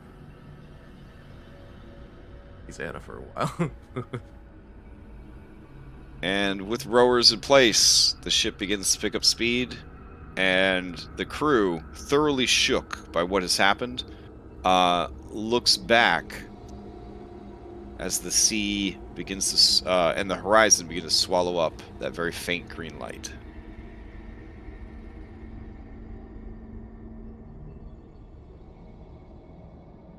All right.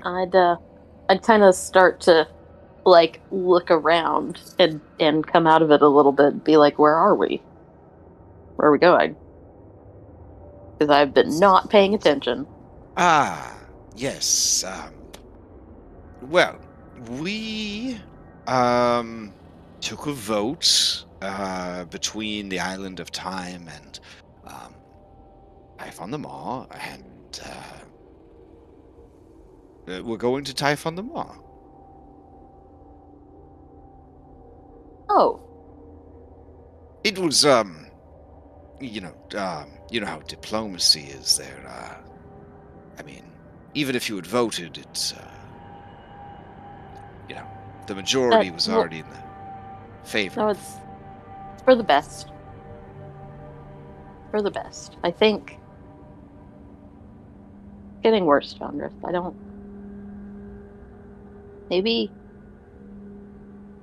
know. Maybe I should have married Gaius. Maybe this wouldn't have happened. He kind of makes a the fuck kind of smile. When you say that, and it's like, wow, you're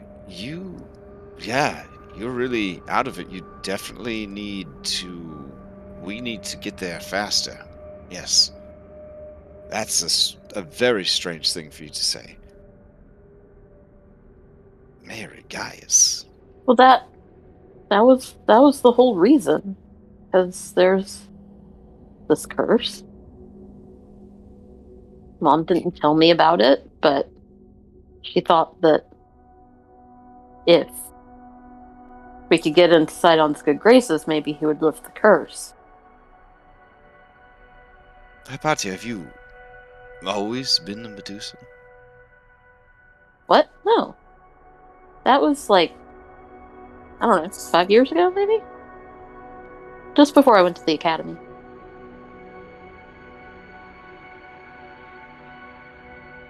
And your mother, has she always been a Medusa? No. I don't know if it's the same thing.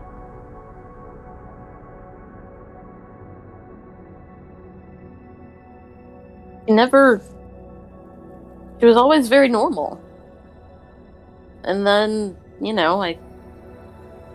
I came home from the academy one day and she was very not normal. But not like me.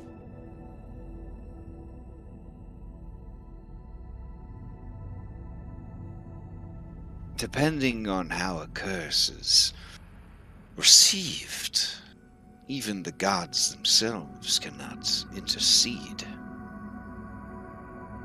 It was a desperate play by your family to think that Sidon would care about the suffering of anyone. Well, but he placed the curse. So he could lift it. How, I mean, you would think. At least that's what my mom thought. Sidon told you this? Sidon's people? I don't understand. Well, it was just family lore. It's actually been 500 years.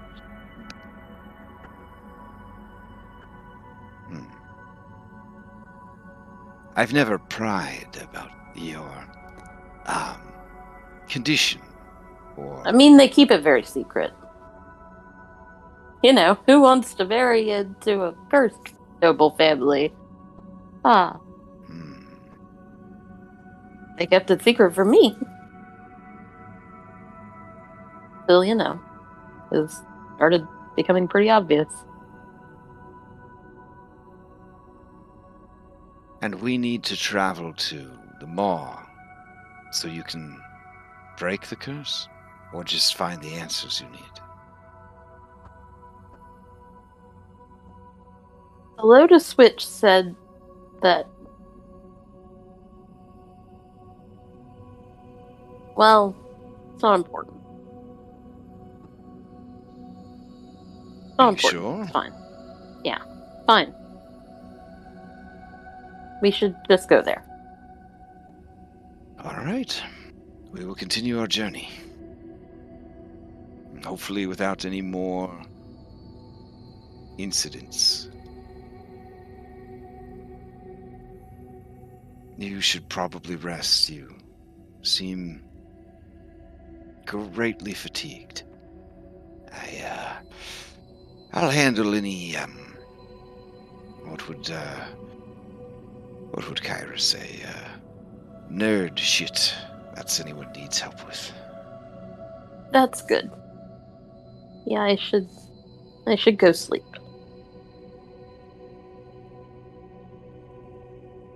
Right. Hypatia. Do you want the contents of this spooky dream to be a secret to the others, or no? No.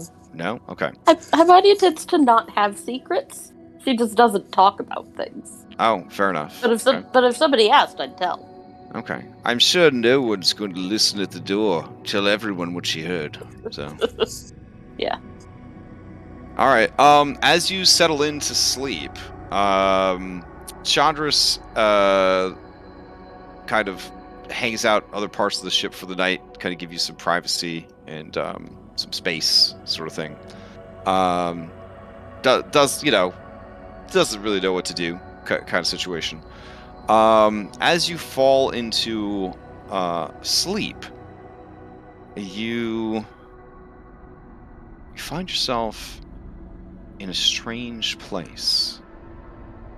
There are beautiful mountains and waterfalls all around you. And there are Leonol-bodied human, bird, goat, frog, etc., faced creatures that you now know, or through your studies know, are sphinxes. And they are moving small stone tiles about on stone boards, on stone tables, on these sort of floating stone platforms. You are on a stone platform, and there is a great fountain behind you, and it's spraying the water up into a beautiful column that comes spiraling back down. One of these sphinx, it looks over at you, and in your mind you hear, "It's you. The breaker of the wheel."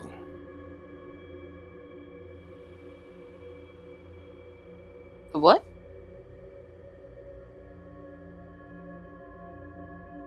So it comes around again.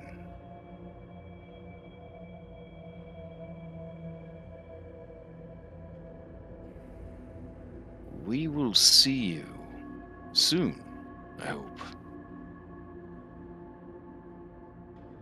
Or not at all.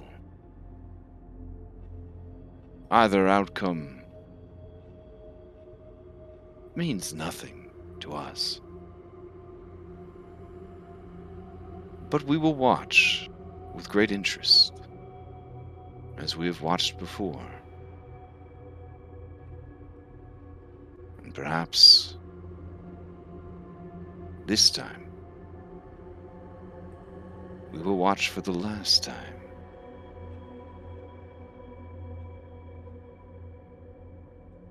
Any advice? And as you say that, you are back in your family home. It is dark. It is destroyed, as you saw in your scrying. And you just hear the low, now monstrous weeping of your mother echoing through the house.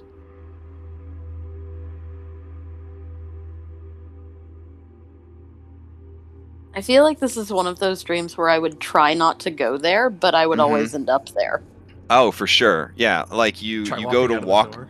Yeah, you walk out the front door, and you step through the doorway into the outside, and you are now in the hallway right outside your mother's room. Yeah. Yeah, and the crying is much louder. Yeah. And you hear her murmuring to your father. That girl. She was never right. That girl was a curse. We should have known. If I had known, I would have cast her into the bay. I would have just put her in a sack of some stones and thrown her into the dark waters. And now you're gone. I'm so sorry. I'm so sorry she did this to us.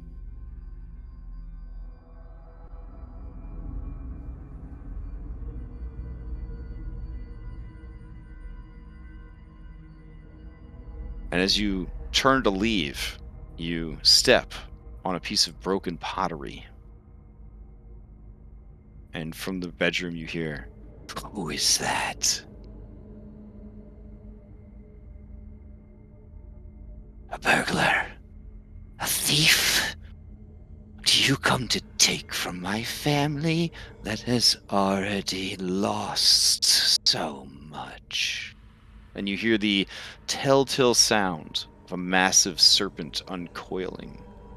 And you are back in the coils of the Queen of Themis as she squeezes the life out of you.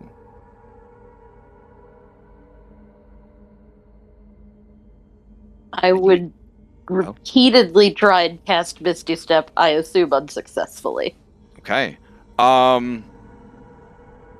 Okay. So would anybody be out at night or awake at night since there's no day and night anymore? Like, or is everybody in more of a sleepy routine situation? I would just be rowing. Row all the time. All night, all day. Yeah, I'll make my gun save. I would say, I don't know, if this is like right after the last event, or is this the same night?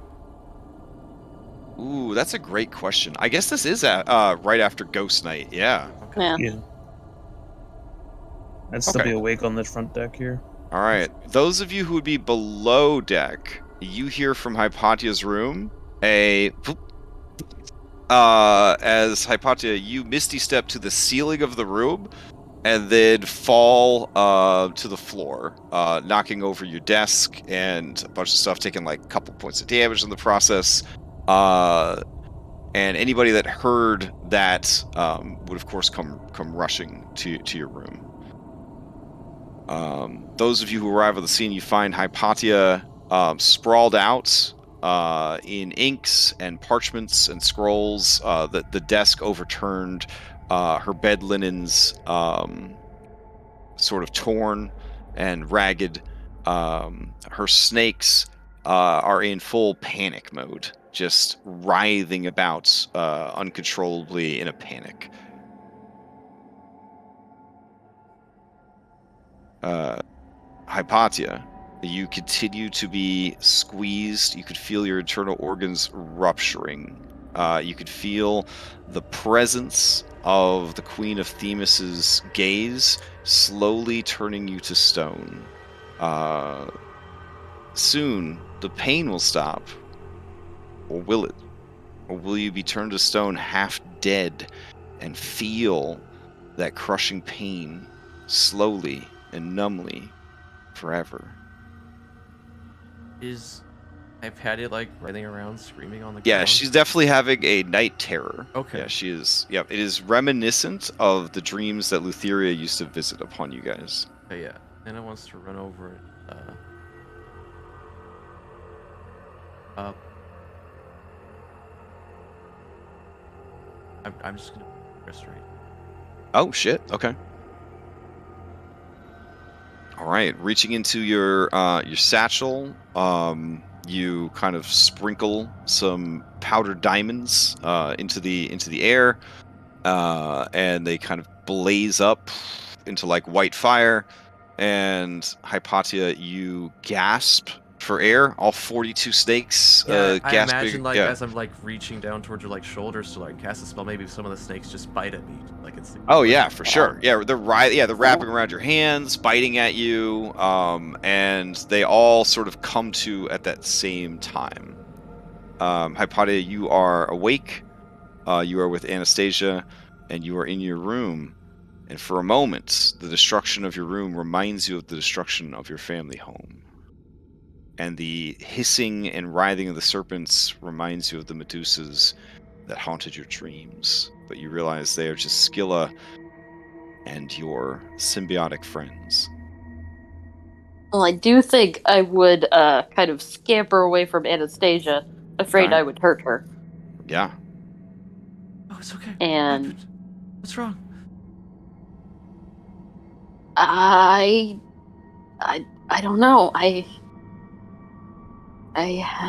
had a dream. It was a bad dream.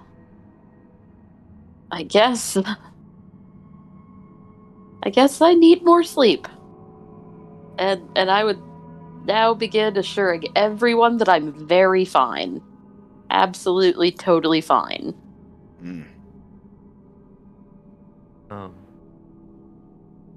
Happened.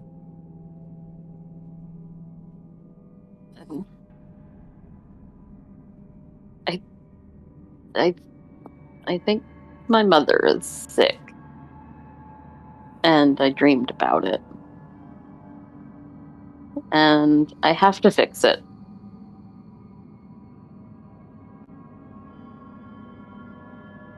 I don't... Maybe it's my fault, maybe it's not, but I have to fix it. You know, we'll help you. Yeah. Yeah, I know. What do you think we need to do?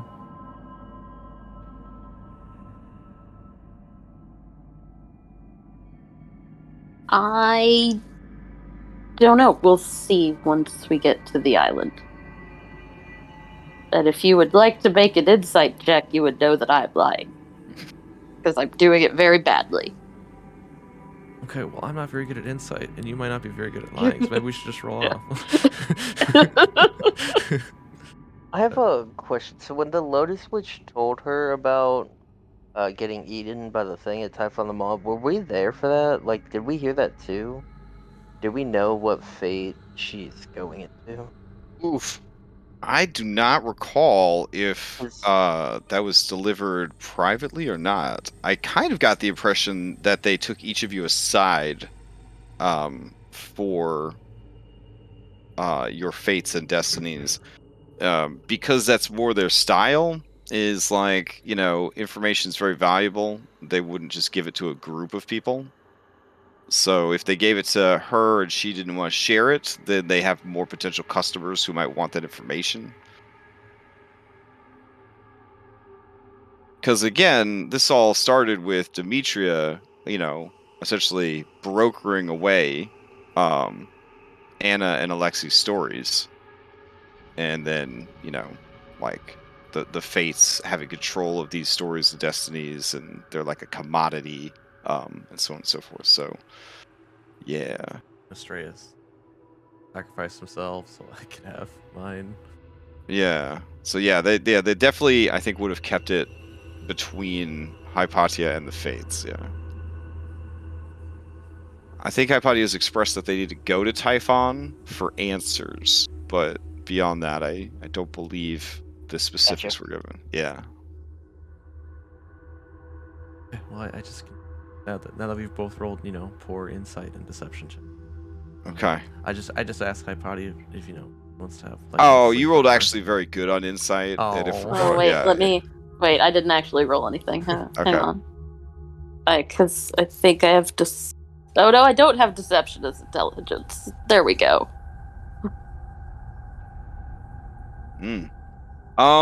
She's pretty convincing, Oh, but she's very frightened and unsure of what waits ahead. Okay. And what to do. I want to ask I'll ask her and her snakes if they just want to have like a little sleepover in her cabin. Company. I'll look around at my destroyed room and be like, "Are you sure? I don't want to hurt you." No, I'm not afraid. Never cast a spell in my sleep before. You hear the rapid galloping of hooves. Did someone say sleepover? Oh man, wow! I've been waiting for this. Are you ready? Oh, this is gonna be awesome. And Nessa and Kyra. Oh yeah, this is so great. Disappears out of nowhere. You remember the very first session in the inn? We had a sleepover. Yeah. It was a total callback. Yeah. Yeah, I come running and I say, Hypatia, I never thought you'd ask. Hey, Cabbage comes strolling in. It's like, well, I don't do the Cabbage voice, but Cabbage comes strolling in, and they have a tray of toast from the dwarven toaster, and now the room's getting very crowded. Yeah. Yeah. We all look at Chandris and. Oh no, he's off. They're hanging out somewhere else in the boat. Yeah. Okay. So. Okay. I Get him feel out like of here. Bullbug would go though. Oh yeah, but he's a deep sleeper, He's a deep sleeper. There's no room for Bullbug. I guess think after that spooky, Nessa, you know what? After that spooky stuff, he's probably like glued to you, Philippocles, and he's probably like, "Hey, Phil, it was pretty sad how everybody got scared of that ocean ghost, right? Because I didn't think it was very scary at all." Yeah. And he's just rowing next to you. Yeah, hip to hip. Row. Yeah. That's why we need to row twice as hard. Mm-hmm. I'm not staying up rowing because I'm scared and I can't get to sleep, and I'm worried that Lutheria is gonna give me some bad dreams. I'm just doing this because it needs to be done. Because when you're big and strong, you gotta help out the people that need the rest. Yeah, especially now that Dad's gone. We gotta carry the weight. Yep. Not because we're too scared to sleep. Well, I'm not afraid of anything. Oh yeah. Well, I mean, he kind of looks left and he looks right. I mean, you were kind of afraid of telling Ventus, what was going on, but other than that, I mean, you're not afraid of anything. I got you. It's okay. Sometimes. Row, damn it. All right. So, surrounded by allies, do you manage to fall back asleep? I mean, I feel like we wouldn't be sleeping now. Oh, fair. Well, we stay up pretty late, right? Yeah. As soon as someone starts drifting off, I throw a pillow at them. Oh, and then it's like a John Mulaney skit where like Kyra's like, "Don't worry, things will get better, tomorrow," and then Cabbage is like, Don't you mean today? and then Kyra's like, "Get the fuck out of here." I'll do some meditation out here. I might sleep from like 4 a.m. to 6 a.m. Okay, you doing like hallway guard duty kind of thing? Yeah. Okay. All right. Oh, Cyrus, so you're gonna be meditating at the front of the ship? Yep. Okay. Just kind of vibing with the ocean? Yep. It's kind of, I don't know, trying to tap into some of the powers of him in my mind type deal. Mm, Do some more mental training. I've done a lot of physical recently, so. okay. Well, a very mental woman comes to see you. She says, good evening, cousin. Good evening. We sail for Typhon the Maw. Are you familiar with it? Only what little bit we've heard. It is Place of called giant monsters. the birthplace of monsters. The creatures Lutheria found too disappointing.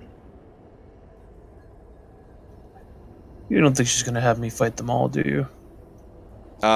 Her gills kind of unfurl a bit, and she laughs and she says, "No, I have looked ahead. This island only calls to Hypatia, but it calls strongly to her.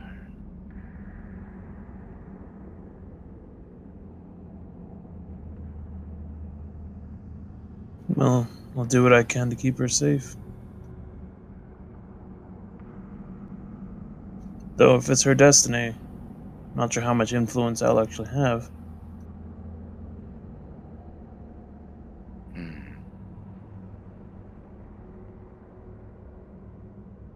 I appreciate you listening and leaving the Kraken be.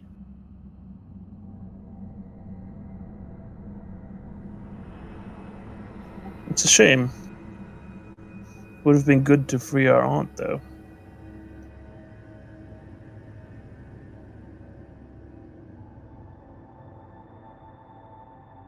Perhaps.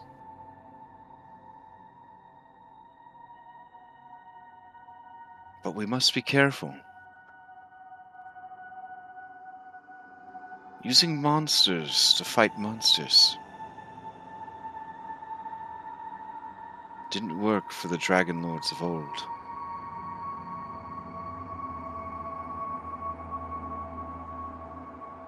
Yes, but from what I understand, they tried to trick the monsters into fighting each other. I think we've been remarkably open with everything going on. Oh.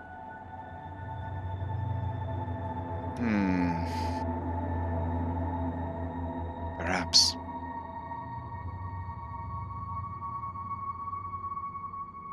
Our journey will take us to the Nether Seas, the realm of Lutheria and the dead. Well, it does bring me a question that's on my mind.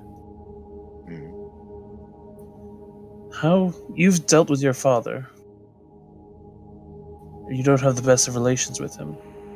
How best do you handle that? I have no love for Lutheria.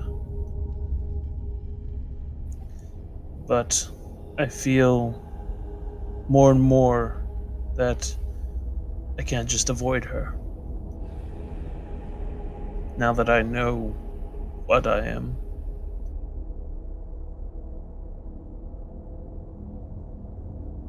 And what is it you think you are? Some creation from her. Probably no better than the creatures I've killed.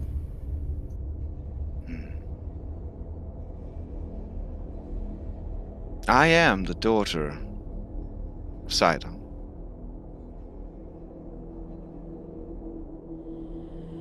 I have spent my life worshipping him.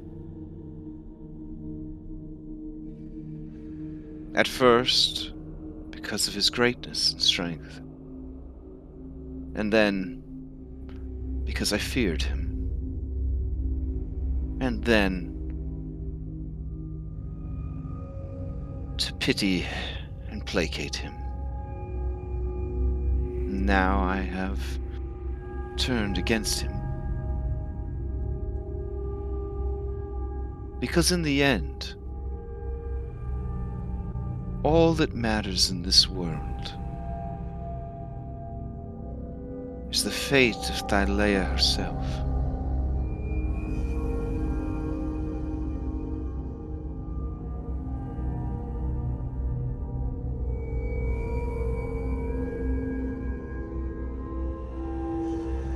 What the Titans need, or want, or do, does not matter. What Kentamane desires, the protection of Thylea, is necessary, is noble. But if he ever gave in to rage and madness, as his mighty beast did on the Isle of the Golden Heart, then he too would need to be destroyed. She is the only thing that matters. Without her, we are nothing. So, on a philosophical standpoint, where the gods are embodiments of ideals, the Titans are more embodiments of forces. I suppose.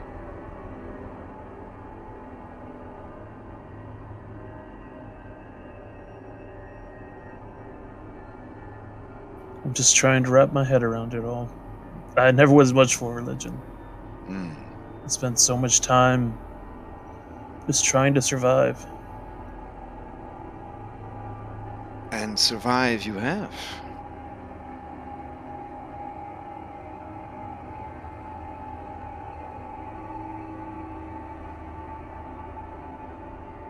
I never saw you in my vision of those who were called to save Thylea.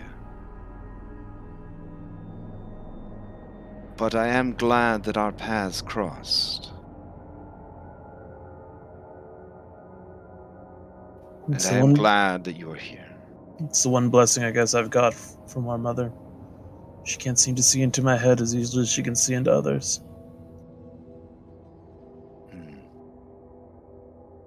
Let us hope so.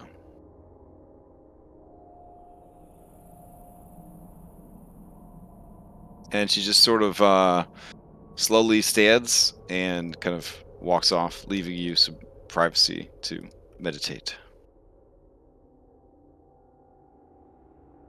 All right. You guys ready for your island slideshow / star chart? That time again. Yeah. All right. Time to roll off, Cabbage. Get that D20 out.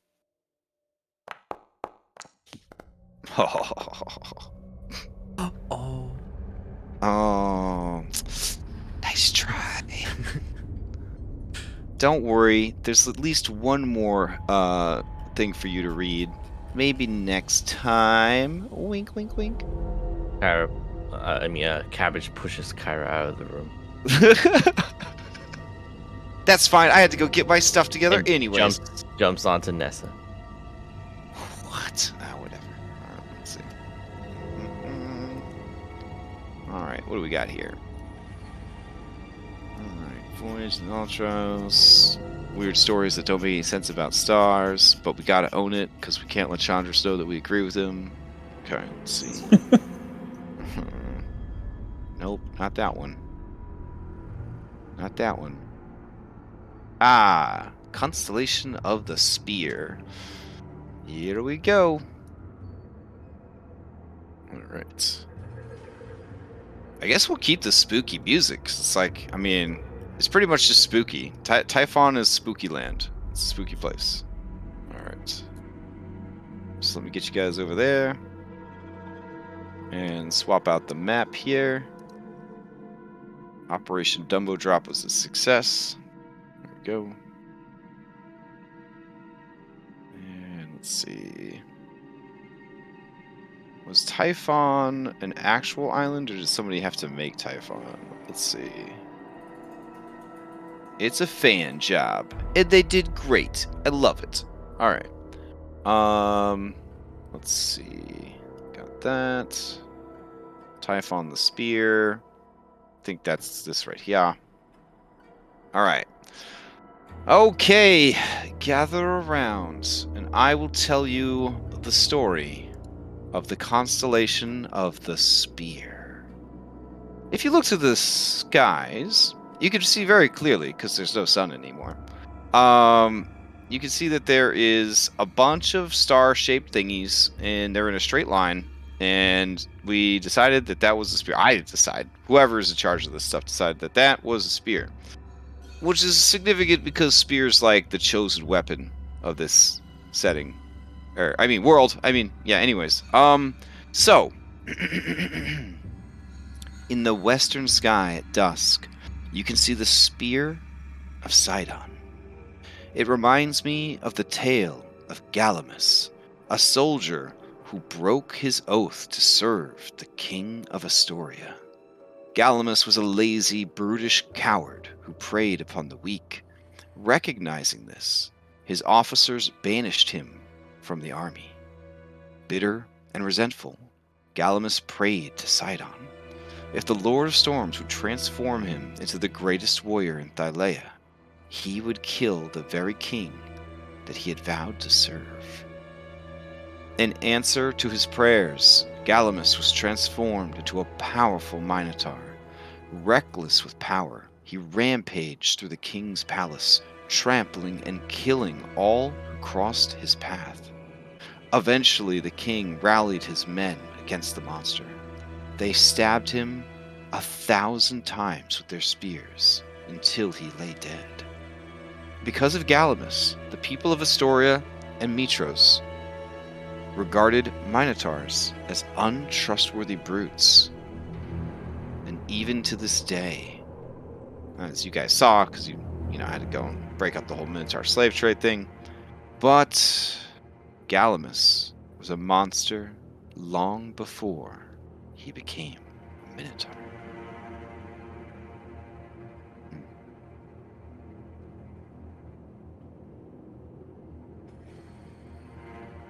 Chandras just looks at her, just stares at her. He stares up at the fucking constellation in the sky. He stares back at her. He looks over at the Minotaurs of the ship. He looks at the stars again. He looks at her. He just sighs. Well, technically, there are monsters on Typhon. So, yeah. Alright, Typhon is a volcanic island that is absolute hell on earth. It is dangerous. There are constant fiery rocks falling from the sky, earthquakes, eruptions, the seas boil. The rocks surrounding the island are deadly obsidian reefs of razor-sharp volcanic glass that could shred even the mightiest vessel in mere moments. Tunnels honeycomb the volcanic island of Typhon, and within them dwell the most hated creatures in the world. Creatures so horrible, even those that cursed them turned away in despair and disgust. It is here, they say, that Lutheria perfected the art of making monsters, and all of her cast-off creations, those she deemed too horrific to show the world were sealed away. It is said that some of the chambers beneath the surface lead to the hollow world, a place of living nightmares. Hypatia has informed me that what she seeks lies at the very heart of Typhon. It can only be accessed through the tunnel system running beneath the surface. To travel over land would be to invite disaster. We would constantly be under the barrage of the volcano's wrath. Know this. This is a land of hostile elementals and demons, and creatures that I dare not speak of.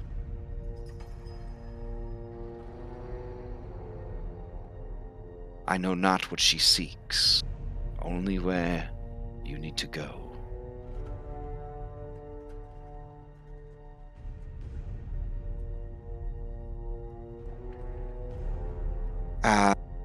No, I believe the heart of the island is below the caldera of the volcano. If you're not careful, lava could just spew out of the walls or ceiling at any time.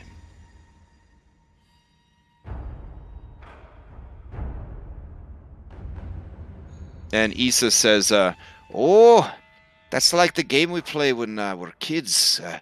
Minecraft. It's where you dare each other to go into deeper and deeper tunnels, hoping that, you don't spring something nasty from the hollow world upon yourself. It really is a bad habit, though. We probably need to stop doing it.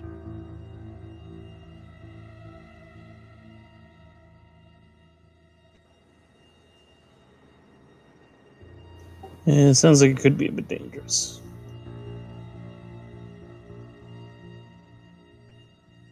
Oh, Pythor, you're not here anymore, bro. Go your timeout. Neither are you. Alright. Let's see. Who among you would be bold enough to say this? Probably Bullbug. He would say, hey Phil. Why would we go through the tunnels if we could just run across the mountaintops and jump in the volcano? It looks like the volcano is the center of the island.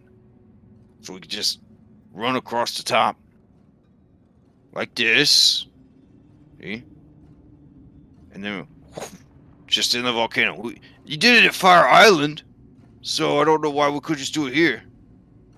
Yeah, I mean, I don't see why not. Yeah, I mean, but I will say if there's tunnels, I'm your guy. I'm your guy. And he puts his B team chip down on the table. They have to knock off his other B team chip. Yeah. Still on the table. He puts the second one. King me. You actually see that on the command table in the captain's quarters, he's actually carved a little square and written Bullbug in the square, and that's where he always is putting this B team token down. Testicles swallows really hard as he stares at the map of the Maw, and he looks off on the horizon at the glowing orange ember on the horizon. In this so dark, the world's so dark right now, and there's storms raging, and you occasionally see lightning light up the silhouettes of these jagged, basically claws reaching out of the ocean. And he with the shakiest hand, he puts his B team chip. It's actually just a drachma he carved a B on, and he just kind of slides it towards Bullbug's, and he backs away from the table. Philippa-3s might do well here. Oh yeah, Flip-3's down for that. This is a normal walk. This is a normal walk for Flip-3s. Yeah, we could take 3s. Did Annika level up? Oh, from saving her mama? Yeah, that would be a good idea. Let me check that out real quick. She already had a pretty dope ability. Let's see. but you are down some peeps. So let's see.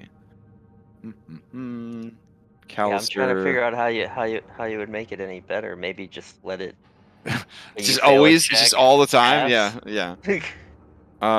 Let's see. Reaction. Once per long rest, you may roll any failed attack, save, or check. You must keep the due roll. How could we make it any better? I don't want to make it a short rest because that's like a lot. But we'll say you may roll any failed attack, save, throw, or check with advantage. There we go. That's good. Yeah, that's really good. No. All right.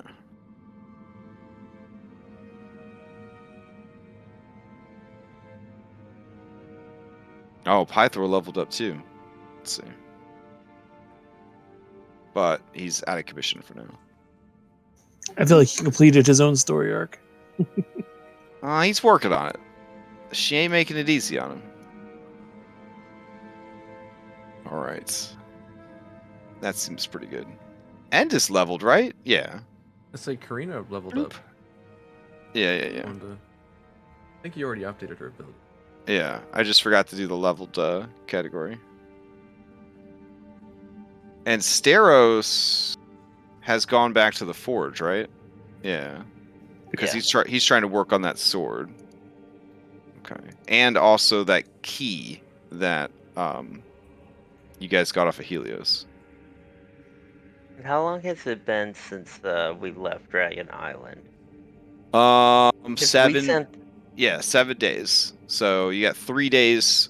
3 days from now, you will have the Rod of Lordly Might.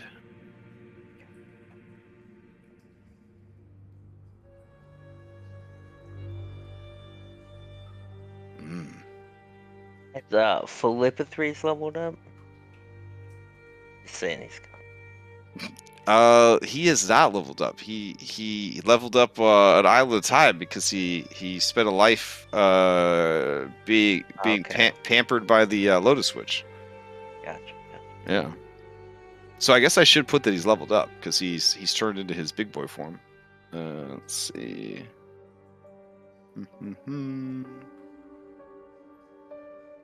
Where is that? Bullbug leveled up. Glorious did not level up. Falana not yet. Let's see. Okay. Yeah, so who do you want to bring on this very deadly mission? This is a very dangerous island. And groups that do not have a cursed one often skip this island. Is that like a little tooltip? Yeah. While you're loading the B team menu, you see this little tooltip pop up, and that's what it says. Also, real quick, yeah. At some point on the 7 days travel, Anna would have tried to like wrap up like the Siren and like you know, like your and give it to her. Yeah, and then like how your parents do, where like they hide like the PS2 underneath their bed so you don't see it for Christmas. So that's what she hid it, and then she got like some wrapping paper for it. I figure Kai would probably like that. But at some point, yeah. Oh damn. Okay. She takes it and she unwraps it, and she Nintendo 64 kids it above her head, and she holds it down and she looks at its derpy face, and she is just so happy, so happy, and she says, now we can combine all four into the most powerful weapon imaginable. How does that work? Oh, I'm not 100% sure. We have to ask my dad. Should we call Vulcan for instruction? Yeah. Hey, Dad, how do I combine all those? Yeah, I'm just gonna send it with the hot robot next time it's here. I should have probably said it with the Legos when the Legos. I figured that at some point this would have happened, maybe before Like all the. Oh, crazy- before the okay. So yeah, she says the Legos. Yeah, and you both run up to the top of the ship. Right when And she's as the like- Caledone's like flying away, she like grabs like an apple out of somebody's hand. She like with her high dexterity, she like throws it, like beans the Caledone, and it kind of like sparks come out, and it like crashes into the ocean, and you guys have to rescue it and everything. Fish it out of the water, yeah. Yeah. Because it was flying real low, because adamantines were donkulously heavy. So you do this whole rescue mission, then she explains what's going on. The Caledone, in its pelican form, tries to swallow her head. It's a fiasco. So, all right. So she says, "I'm gonna need your instrument back though, so that we can." Yeah, absolutely. Okay. All right. Sweet. Okay, and then she scribbles down a note. She stuffs it in there with the 4 instruments, and she says, "We'll see what happens." Oh, thank you, by the way. I get him. Gives her a wing. Hypatia, she's got some business she's gonna have to go through. We're gonna need to be there for her. Imagine being anywhere else right now. I don't think we're gonna be able to use the magic of friendship to solve Hypatia's problem, but I guess we'll find out. Fuck no jutsu. Yeah. All right. All right, cool. If we're as it's- we're am I muted or am I talking? No, I can hear you're you. good. I can hear you. Okay, all right. I have been coughing on and off all night. So anyway, as we're finishing up the briefing and everybody's leaving and they're all talking about the B team and all of that, I would kind of grab Chandras and pull him away a bit. And just say, look, I know you have secrets and stuff, but sometimes secrets aren't great. Look at Pythor and Phil, and look what happened there. That's secret. And I just, you don't have to tell me anything, but I just wanted you to know that, it would be okay if you wanted to tell me some stuff sometime. I just, because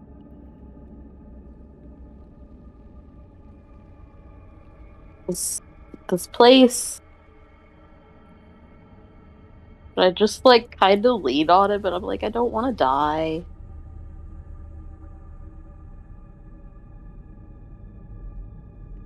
Do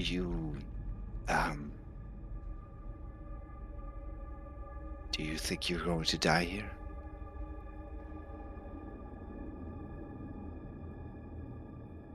Yeah? What the Lotus Switch said. I have to get eaten.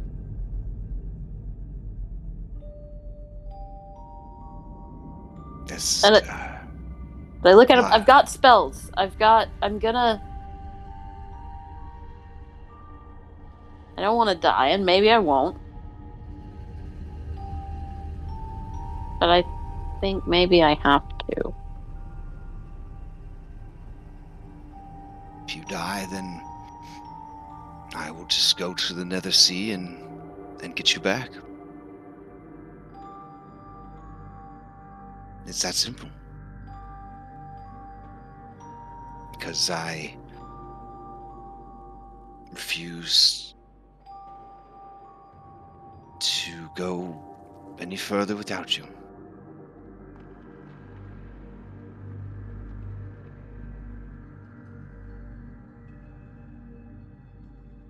And I may have some connections at the Nether Sea that will expedite that process.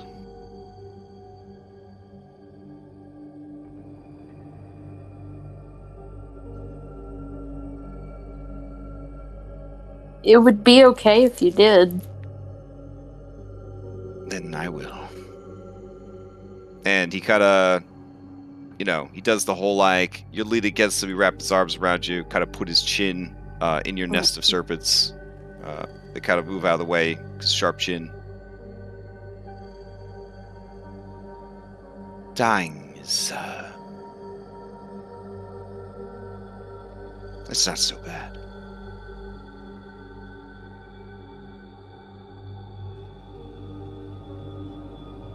I don't know. I saw Rosette die. That looked pretty bad. Oh, yeah, she died real bad. That was the hysterical laughter phase. Yeah. He also, as you start laughing, he kind of recounts how Phil and Ventus proceeded to kind of fold Rosette up like laundry so that she would fit better, and it was just really gruesome and horrible, but at the same time sort of morbidly funny. And I mean, she's back with you now, kind of thing, so maybe it's some kind of laugh about it, but yeah. But overall, it's it's that wow, so much fucked up stuff has happened, kind of moment. Now, you must be careful on the island. There will be all manner of nightmarish beings. They will be hunting the fresh meat that we represent. Yeah. They do not often get visitors on this island, so they will do what they can to keep us alive for as long as possible. Because these are creatures that relish the pain and suffering of the living. But So I don't get to go to an island and just like have a conversation. I'm not 100% sure. I mean, what? They told you had to get eaten. Did they say specifically what was doing the eating? There's a lot of candidates on this island. Was I don't know, the biggest one, the strongest one? What was it? Oh, they literally said the Maw. Oh, okay. Yeah. Yeah, like the monster. Oh. No wonder you must go to the heart. The Maw lives in a chamber beneath the volcano. Its rage and anger is what agitates the volcano itself. It's the reason the volcano is always active, always spewing its mighty blast of fiery rock into the air. We would not be able to reach it through the volcano proper. Yeah, I didn't think so. We must traverse the labyrinthian tunnels. Yeah. I don't want you to do this without me. And you feel his B-team coin placed in your hand. I feel selfish, but I think I would like him to come. I think we're fine with that. Yeah, Even though that's he's all kind of good. useless. Yeah, What? that's why I said I feel selfish. No, this is gonna be a crazy like magic door we won't be able to get through. We'll need his magic expertise. I mean, we did abuse his spellcasting that one time when we Yeah. probably should have been able to. Yeah. But yeah. He's slotted in. Okay. Yeah, I think we should.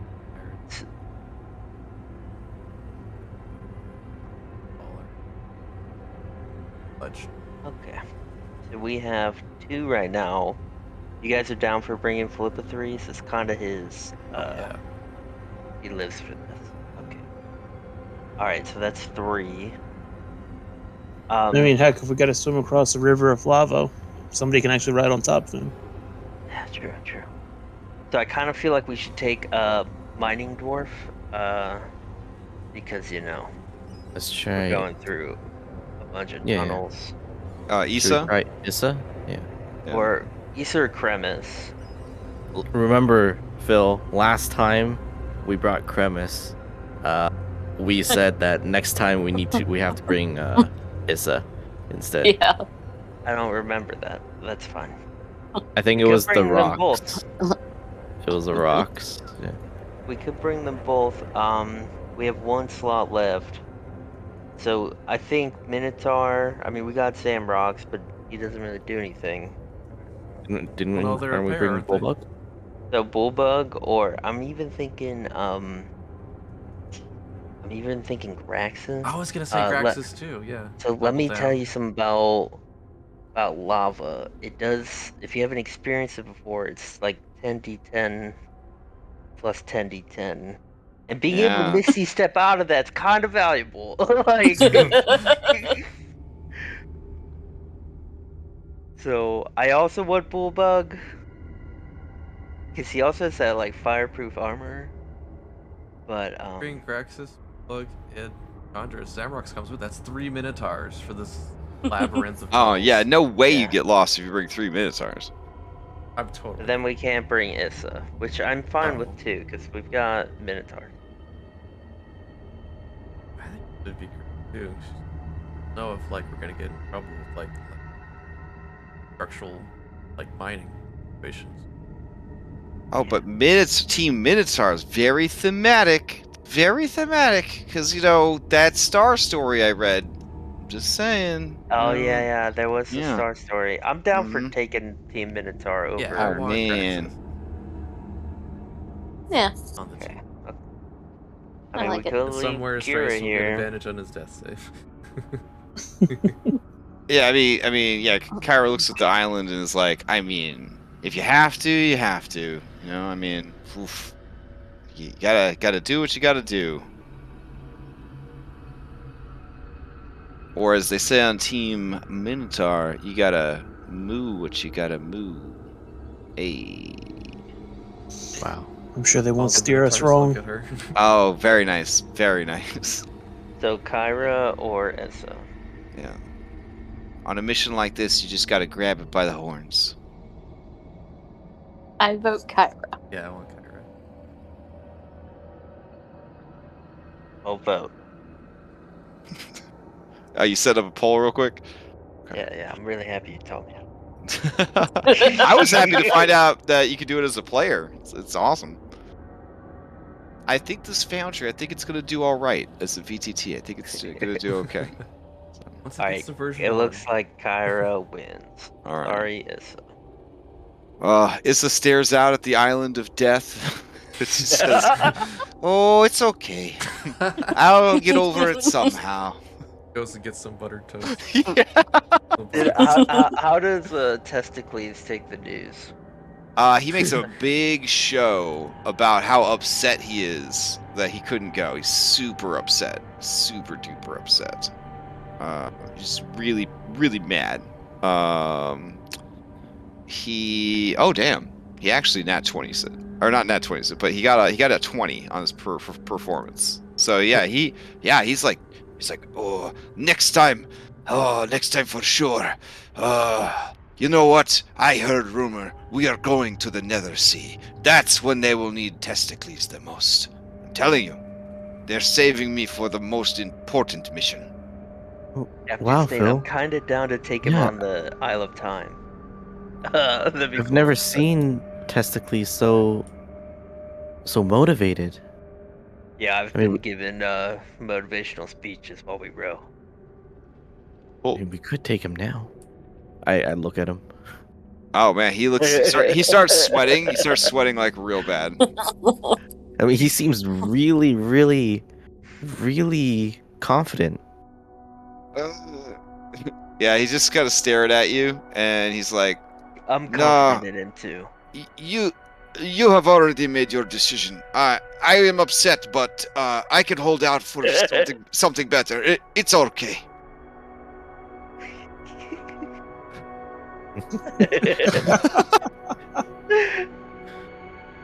Oh, okay.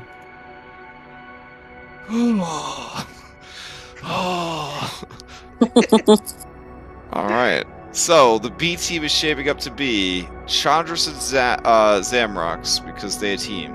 Graxus, Kyra, Philippathres, and Bullbug. All right. Kyra looks left. She looks right. She says, "That's one beefy team." Oh, God.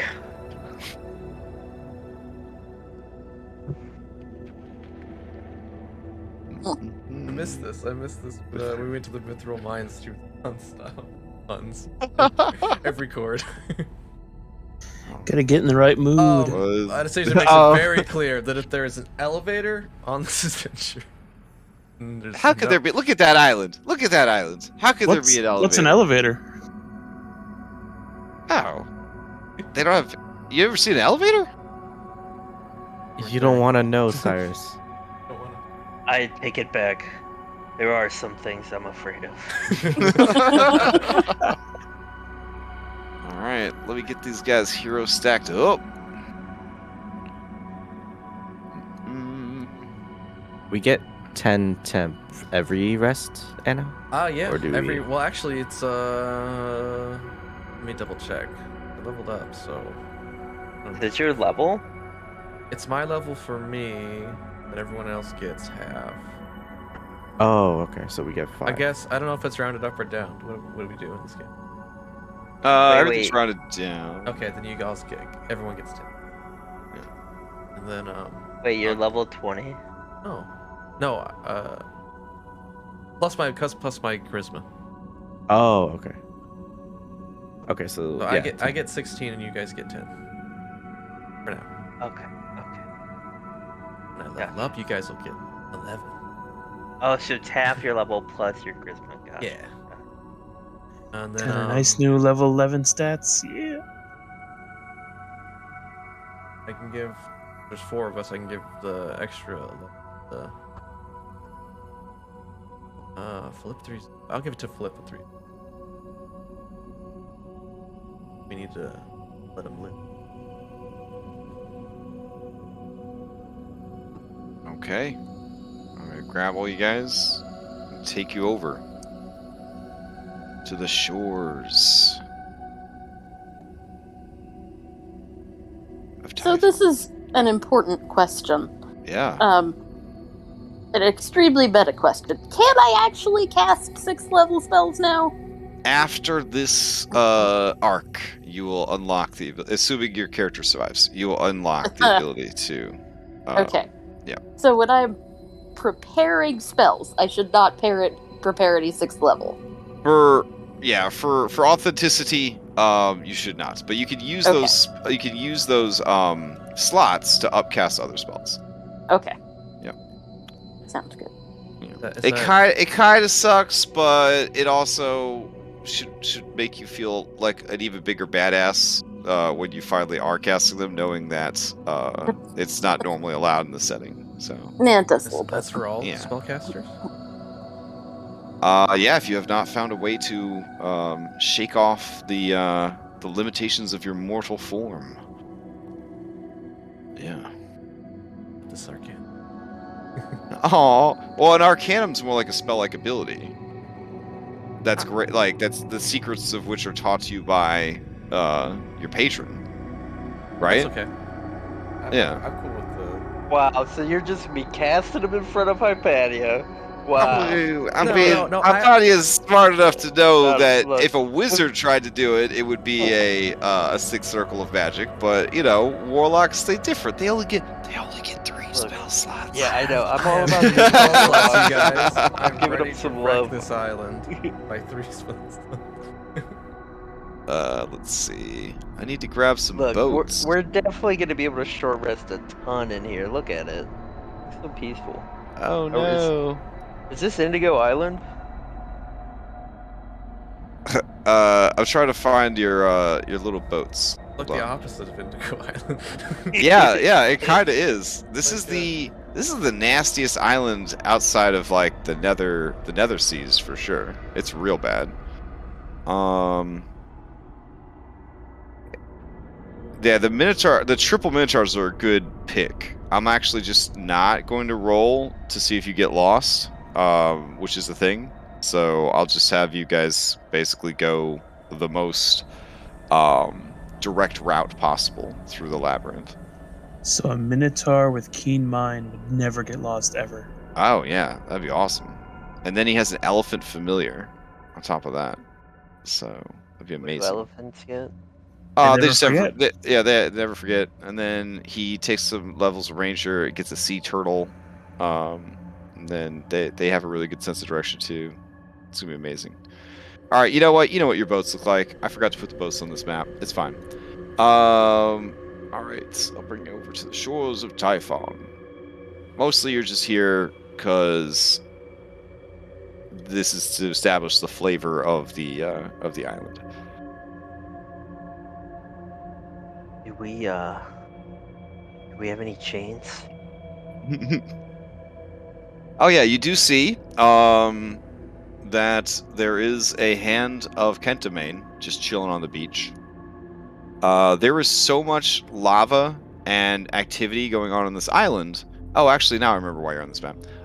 There's so much lava and activity on this island that there's a couple things we need to address. One, if you leave your jolly boats out, your rowboats out, they will probably be destroyed.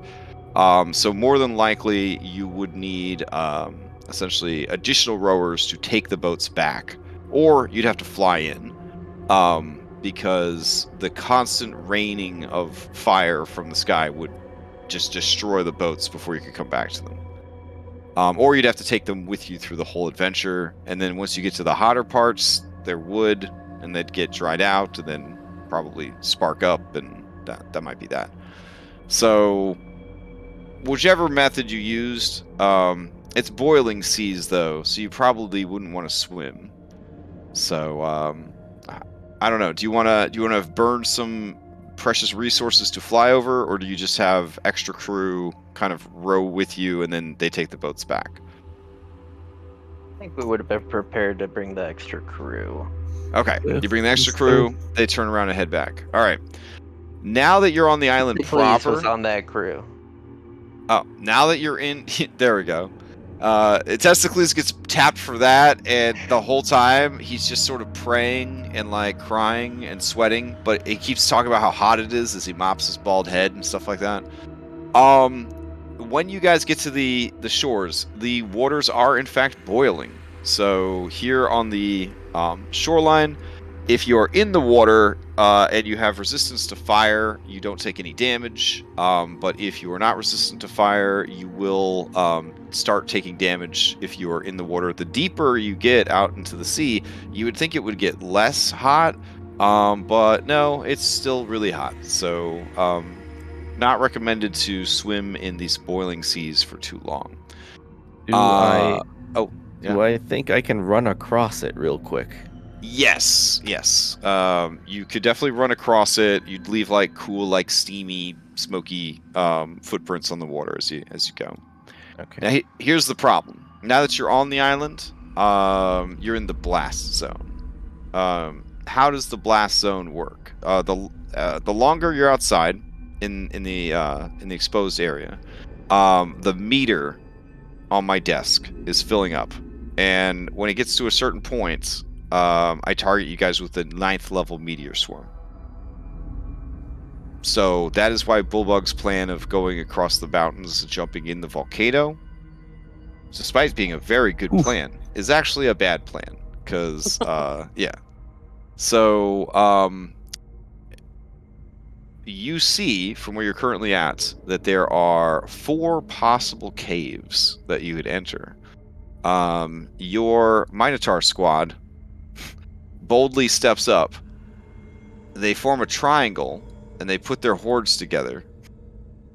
Oh. And Kyra says, "They're triangulating."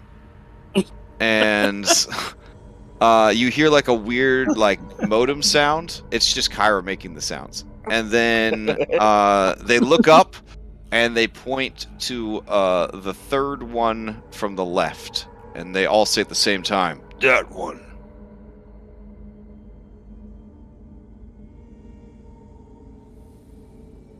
Okay, let's go.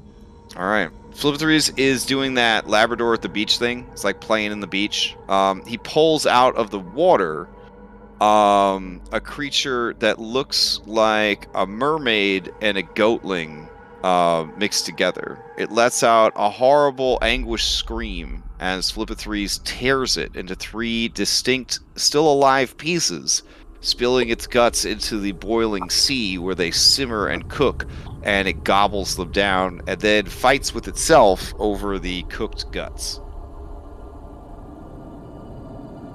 Come on, boy. And it looks at us like. Come on, boys. Right. 3 distinct woofs as it happily comes out of the water and heads towards Flippicles. I'm gonna, as we're going by, I'll place a hand on the hand. Mm. Okay, just pay respects. All right. You feel that those respects were actually accepted. Dude, does anyone have any chains? I just have rope. No, maybe if we find something strong enough, we can hit it on the way out. All right. The whole screen shakes. You can just hit your monitor for that effect. I don't actually have a macro for it. And you see that there are, in fact, fireballs getting ready to sort of start raining down. Yeah. Shake your head. Just shake your head a lot. Yeah. Can I just like pick up a nearby boulder and just put it in the palm of the hand? Yeah, if you want. Yeah, I'd like to do that. You and the muscle boys, you drag a boulder over, put it in there, and the hand closes around the boulder and crushes it. All right. At this point, then, anyone who participated in the boulder ceremony, I'm going to need you to give me an acrobatics or athletics check to see if you make it to the cave before the meteor swarm strikes.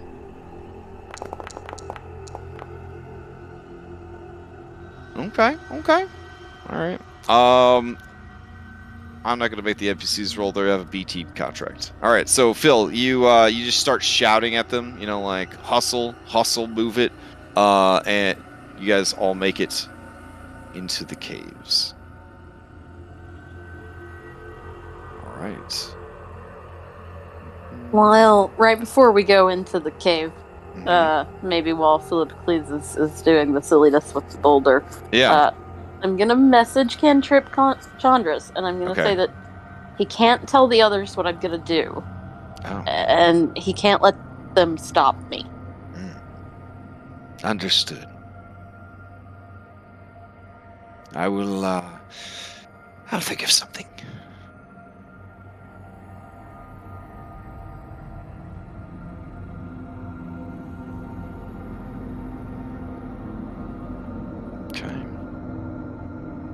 So let's see, close this, we don't need that. Oh, there it is. Okay.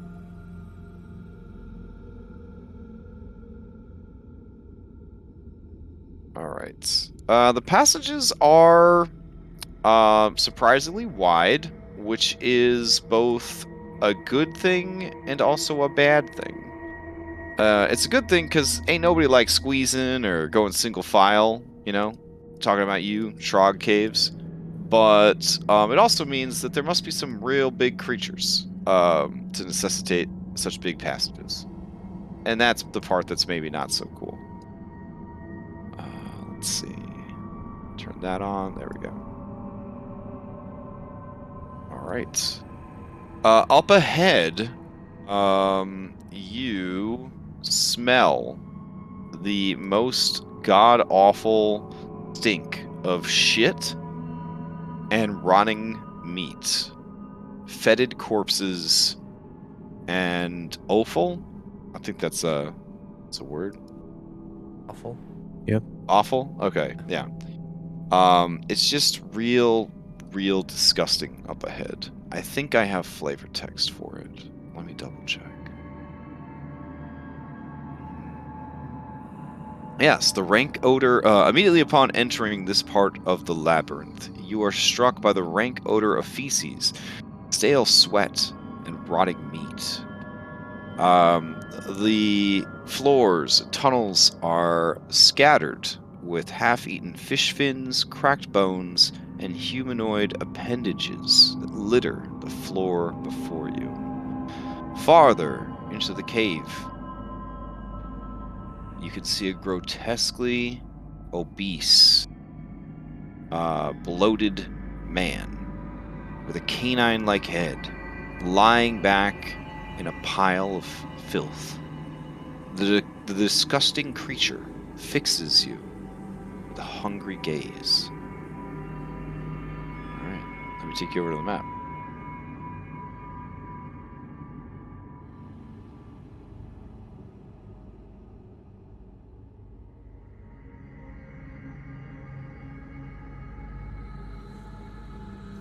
Oh my god.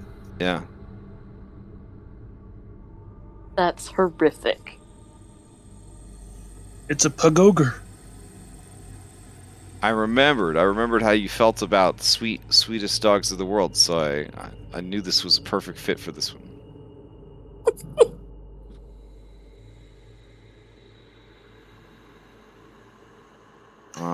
Let's see. Oh, in your minds, in all of your minds, you hear this telepathic message. Fresh meat. It has been too long since visitors came to see the hunger. Please come closer, that I might smell you and talk to you and see you with my own eyes. I am too weak to move. And you see the form just kind of roll left and right, like sadly. Just mountains and mountains of blubber and fat just kind of jostling and jiggling.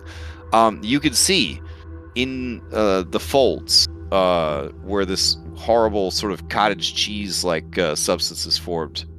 You see pieces of refuse and giant turds and limbs of creatures just sort of flop out with a horrible squishing and splurching kind of sound. The smell here is worse than the Trog caves. If you proceed any further, you will need to make Constitution saving throws.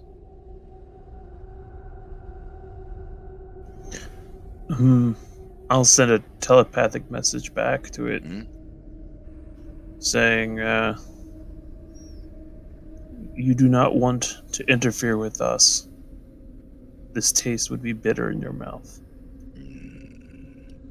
I appreciate all the many flavors in the world above.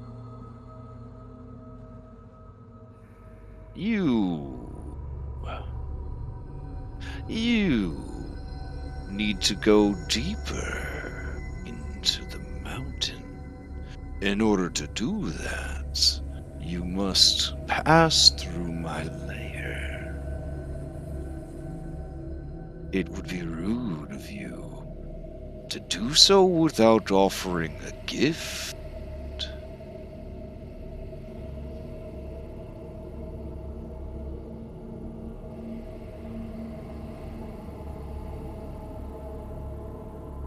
Okay, insight check to see if he's telling the truth. Or yeah, sure. So, like a psychic insight. Well, yeah. Unfortunately, triangulation team They say, well, hold on. Samrock would say, Graxus says, unfortunately, he is right. We must journey through his lair. To do elsewise would take us through winding labyrinths for miles.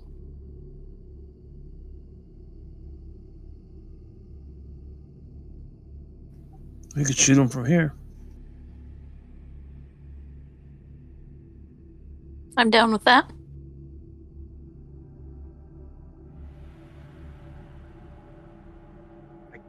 Into the stitch. I'll Do hold you him want back me in this to- tunnel. Do you want me to take a look first? See if there's anything hidden away? Or do you think it's fine? No. I can save it. From what I understand, this is a place of nightmares, so I'd save it for when we really need it. Alright. I'll hold him back in the tunnel. Well, we have to go through here, right? Well, when you take shots, I assume he's gonna charge us with something. Okay. I guess I'll have the spectral longbow kind of come out of the bracer. You hear some heavy-duty snorting coming from the creature. And it says, oh, it's been a long time since I had Minotaur. And you have 3.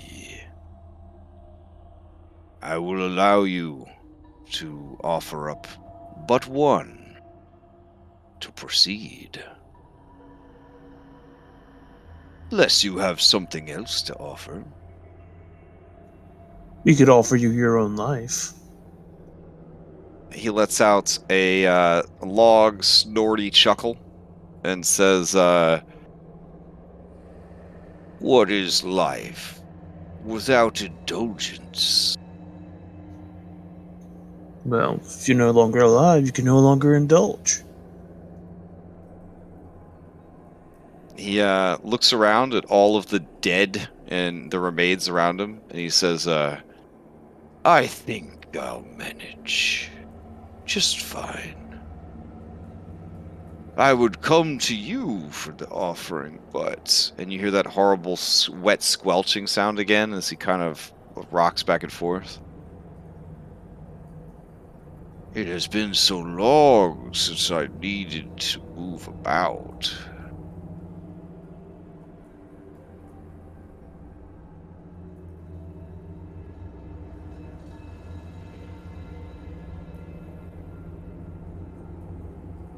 Yeah. He's not coming out. I say we fire in.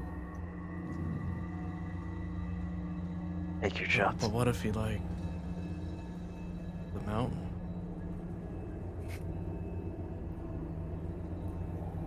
Then we find a different way. Do you want to give him a Minotaur? That's what he's asking for. No. I don't feel like sacrificing any of our friends. Oh, absolutely not. I don't think that was ever an option. Alright, just being facetious. I didn't really think you would.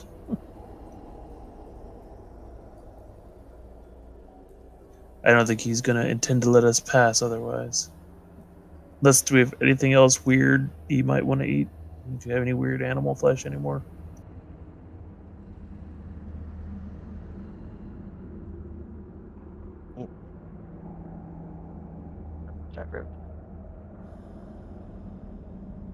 I'm just readying a firebolt. All right, I'll draw a line, I guess, for the stink. So we'll say it's like right about there. All right, so I guess I need to take a save. So Hypatia, you could feel the wall of stink at that point. There you go. Yeah. All right.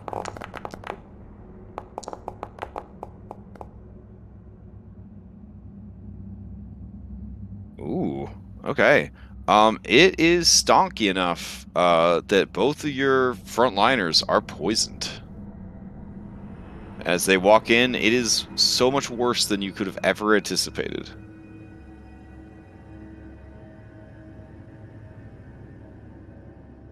Okay, I'll go in too.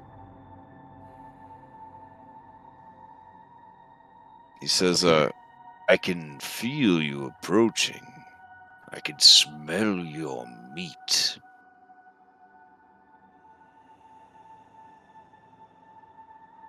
Surely, travelers from afar. Oof, you were poisoned as well, unless I'm you're immune to immune. poison. Okay. Yeah, I'm it immune. just smells horrible. Being immune to poison damage doesn't make you immune to the poison condition, right? Oh, I'm immune to all poison. That's Yeah, what it monks. says. I'm talking about myself. Correct. Oh. Yep. Poison condition is separate from poisoned, or from poison damage, which is weird, but I understand what they're going for, but they just labeled it really poorly. That is definitely something that I think Pathfinder does a little bit better, is their labeling systems for stuff I'm already are poisoned, so a bit more clear. Yeah.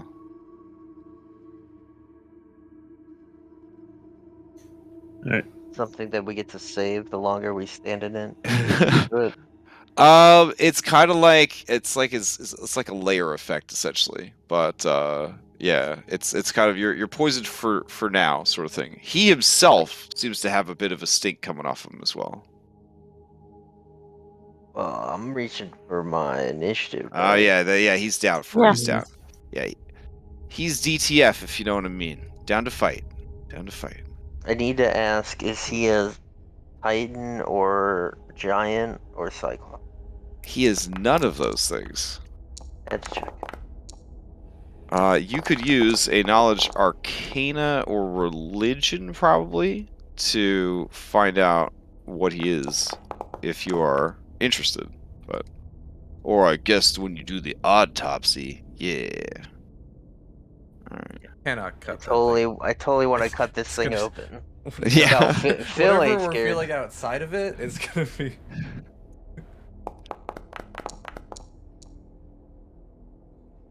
Alright, so let's see. Give him a little stinky aura.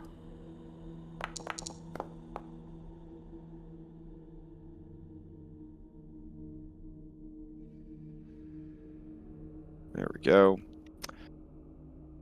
Alright. Did this dude, did he really just roll a goddamn 0? I know you got a low dex, bro, but wow. Okay. Cool. Let me get some, oh no, we're at time! What? Alright.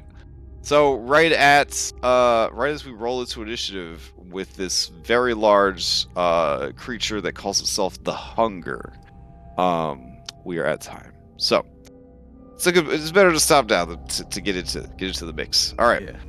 Alright, so, we are not playing next week because I will actually be moving, for reals and won't have internet possibly, for that Monday. So, I have 2 weeks break, and then we'll come back and punch this pug in the face, or blast him in the face, or whatever. Let's see what's going on announcement wise. Extra Life is in 4 days. 4 days. We're giving away lots of prizes. In fact, right now on the Twitters, giving away a player bundle for D&D Beyond. It's like $99 value. It's Xanathar's, Tasha's, and the Player's Handbook, and maybe something else, all combined. You get access to all of it on your D&D account, which is pretty cool if you like building characters. What else? Oh yeah, like 17, 18, 20, something like that, sponsors this year. So everything from Valda Spire Secrets download codes to Wildermyth game copies of Wildermyth the game. We got map packs from like some of the greatest map makers of the world. Huge bundles from D&D Beyond, including a legendary bundle for our top donor this year. Just a lot of prizes, a lot of cool prizes. The anyone that donates, every dollar you donate is a chance to win a prize in our donor raffle that takes place after the marathon. During the 25-hour stream, you will have the opportunity to win prizes as well. I think we're going to have 2 streamers this year, possibly more, but I think we might have 2 streamers this year.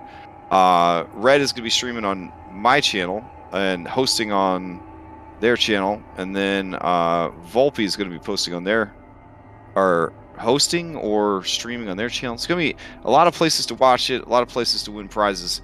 We have so many prizes that we could probably give away prizes for the 25-hour marathon, and that could just be the whole marathon, just giving out prizes. But that's not the whole marathon, because they're going to a 1,000,000-square-foot dungeon, and they're looking for trouble and for treasure, and it is going to be crazy. If you've never done it before, it's nuts. 25 hours of Dungeons & Dragons is unhealthy and unsafe. You shouldn't do it. And we're going to this weekend. If you want to donate, your donations can help the heroes. It can help the monsters. It can spring traps on the heroes. It can make the dungeon more difficult by adding super monsters to the dungeon, like a CR30 Tarask or a Savage Deviljho. There's just a lot of cool stuff going on this year. So definitely spread the word. And if you can donate, if you can only just hang out and watch the stream for a little bit and cheer everybody on, that's cool too. Any and all help or interest or retweeting or social media sharing you could do is greatly appreciated. So that's the big thing that's going on this week. All right. Anyone else have any announcements of stuff that's coming up? No? No, but All right. let me know when that homebrew. Oh, yeah. Because you have a special continued interest in that particular donation tier. I got you. Yeah, I got to remember to put that up sooner than later. Okay. Rime of Frostmaiden almost over. So if you want to catch the tail end of that campaign, it's pretty bananas. Dom has done an amazing job with it, and the campaign itself for a Wizard of the Coast adventure is pretty dang cool. We have done some cool stuff, and I'm pretty sure there's a lot more cool stuff to do before the end. It's about 4 or 5 sessions from the end of the campaign. Skull and Shackles, nearing the end of its campaign run, they are level 14, doing level 14 stuff. They're currently in an Acerak brand dungeon made entirely of gold, and that's been kind of crazy, with wild magic and wish spells and all sorts of other nonsense.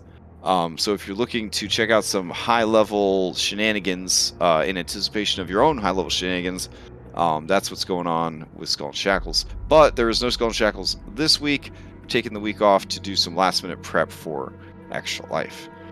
All right.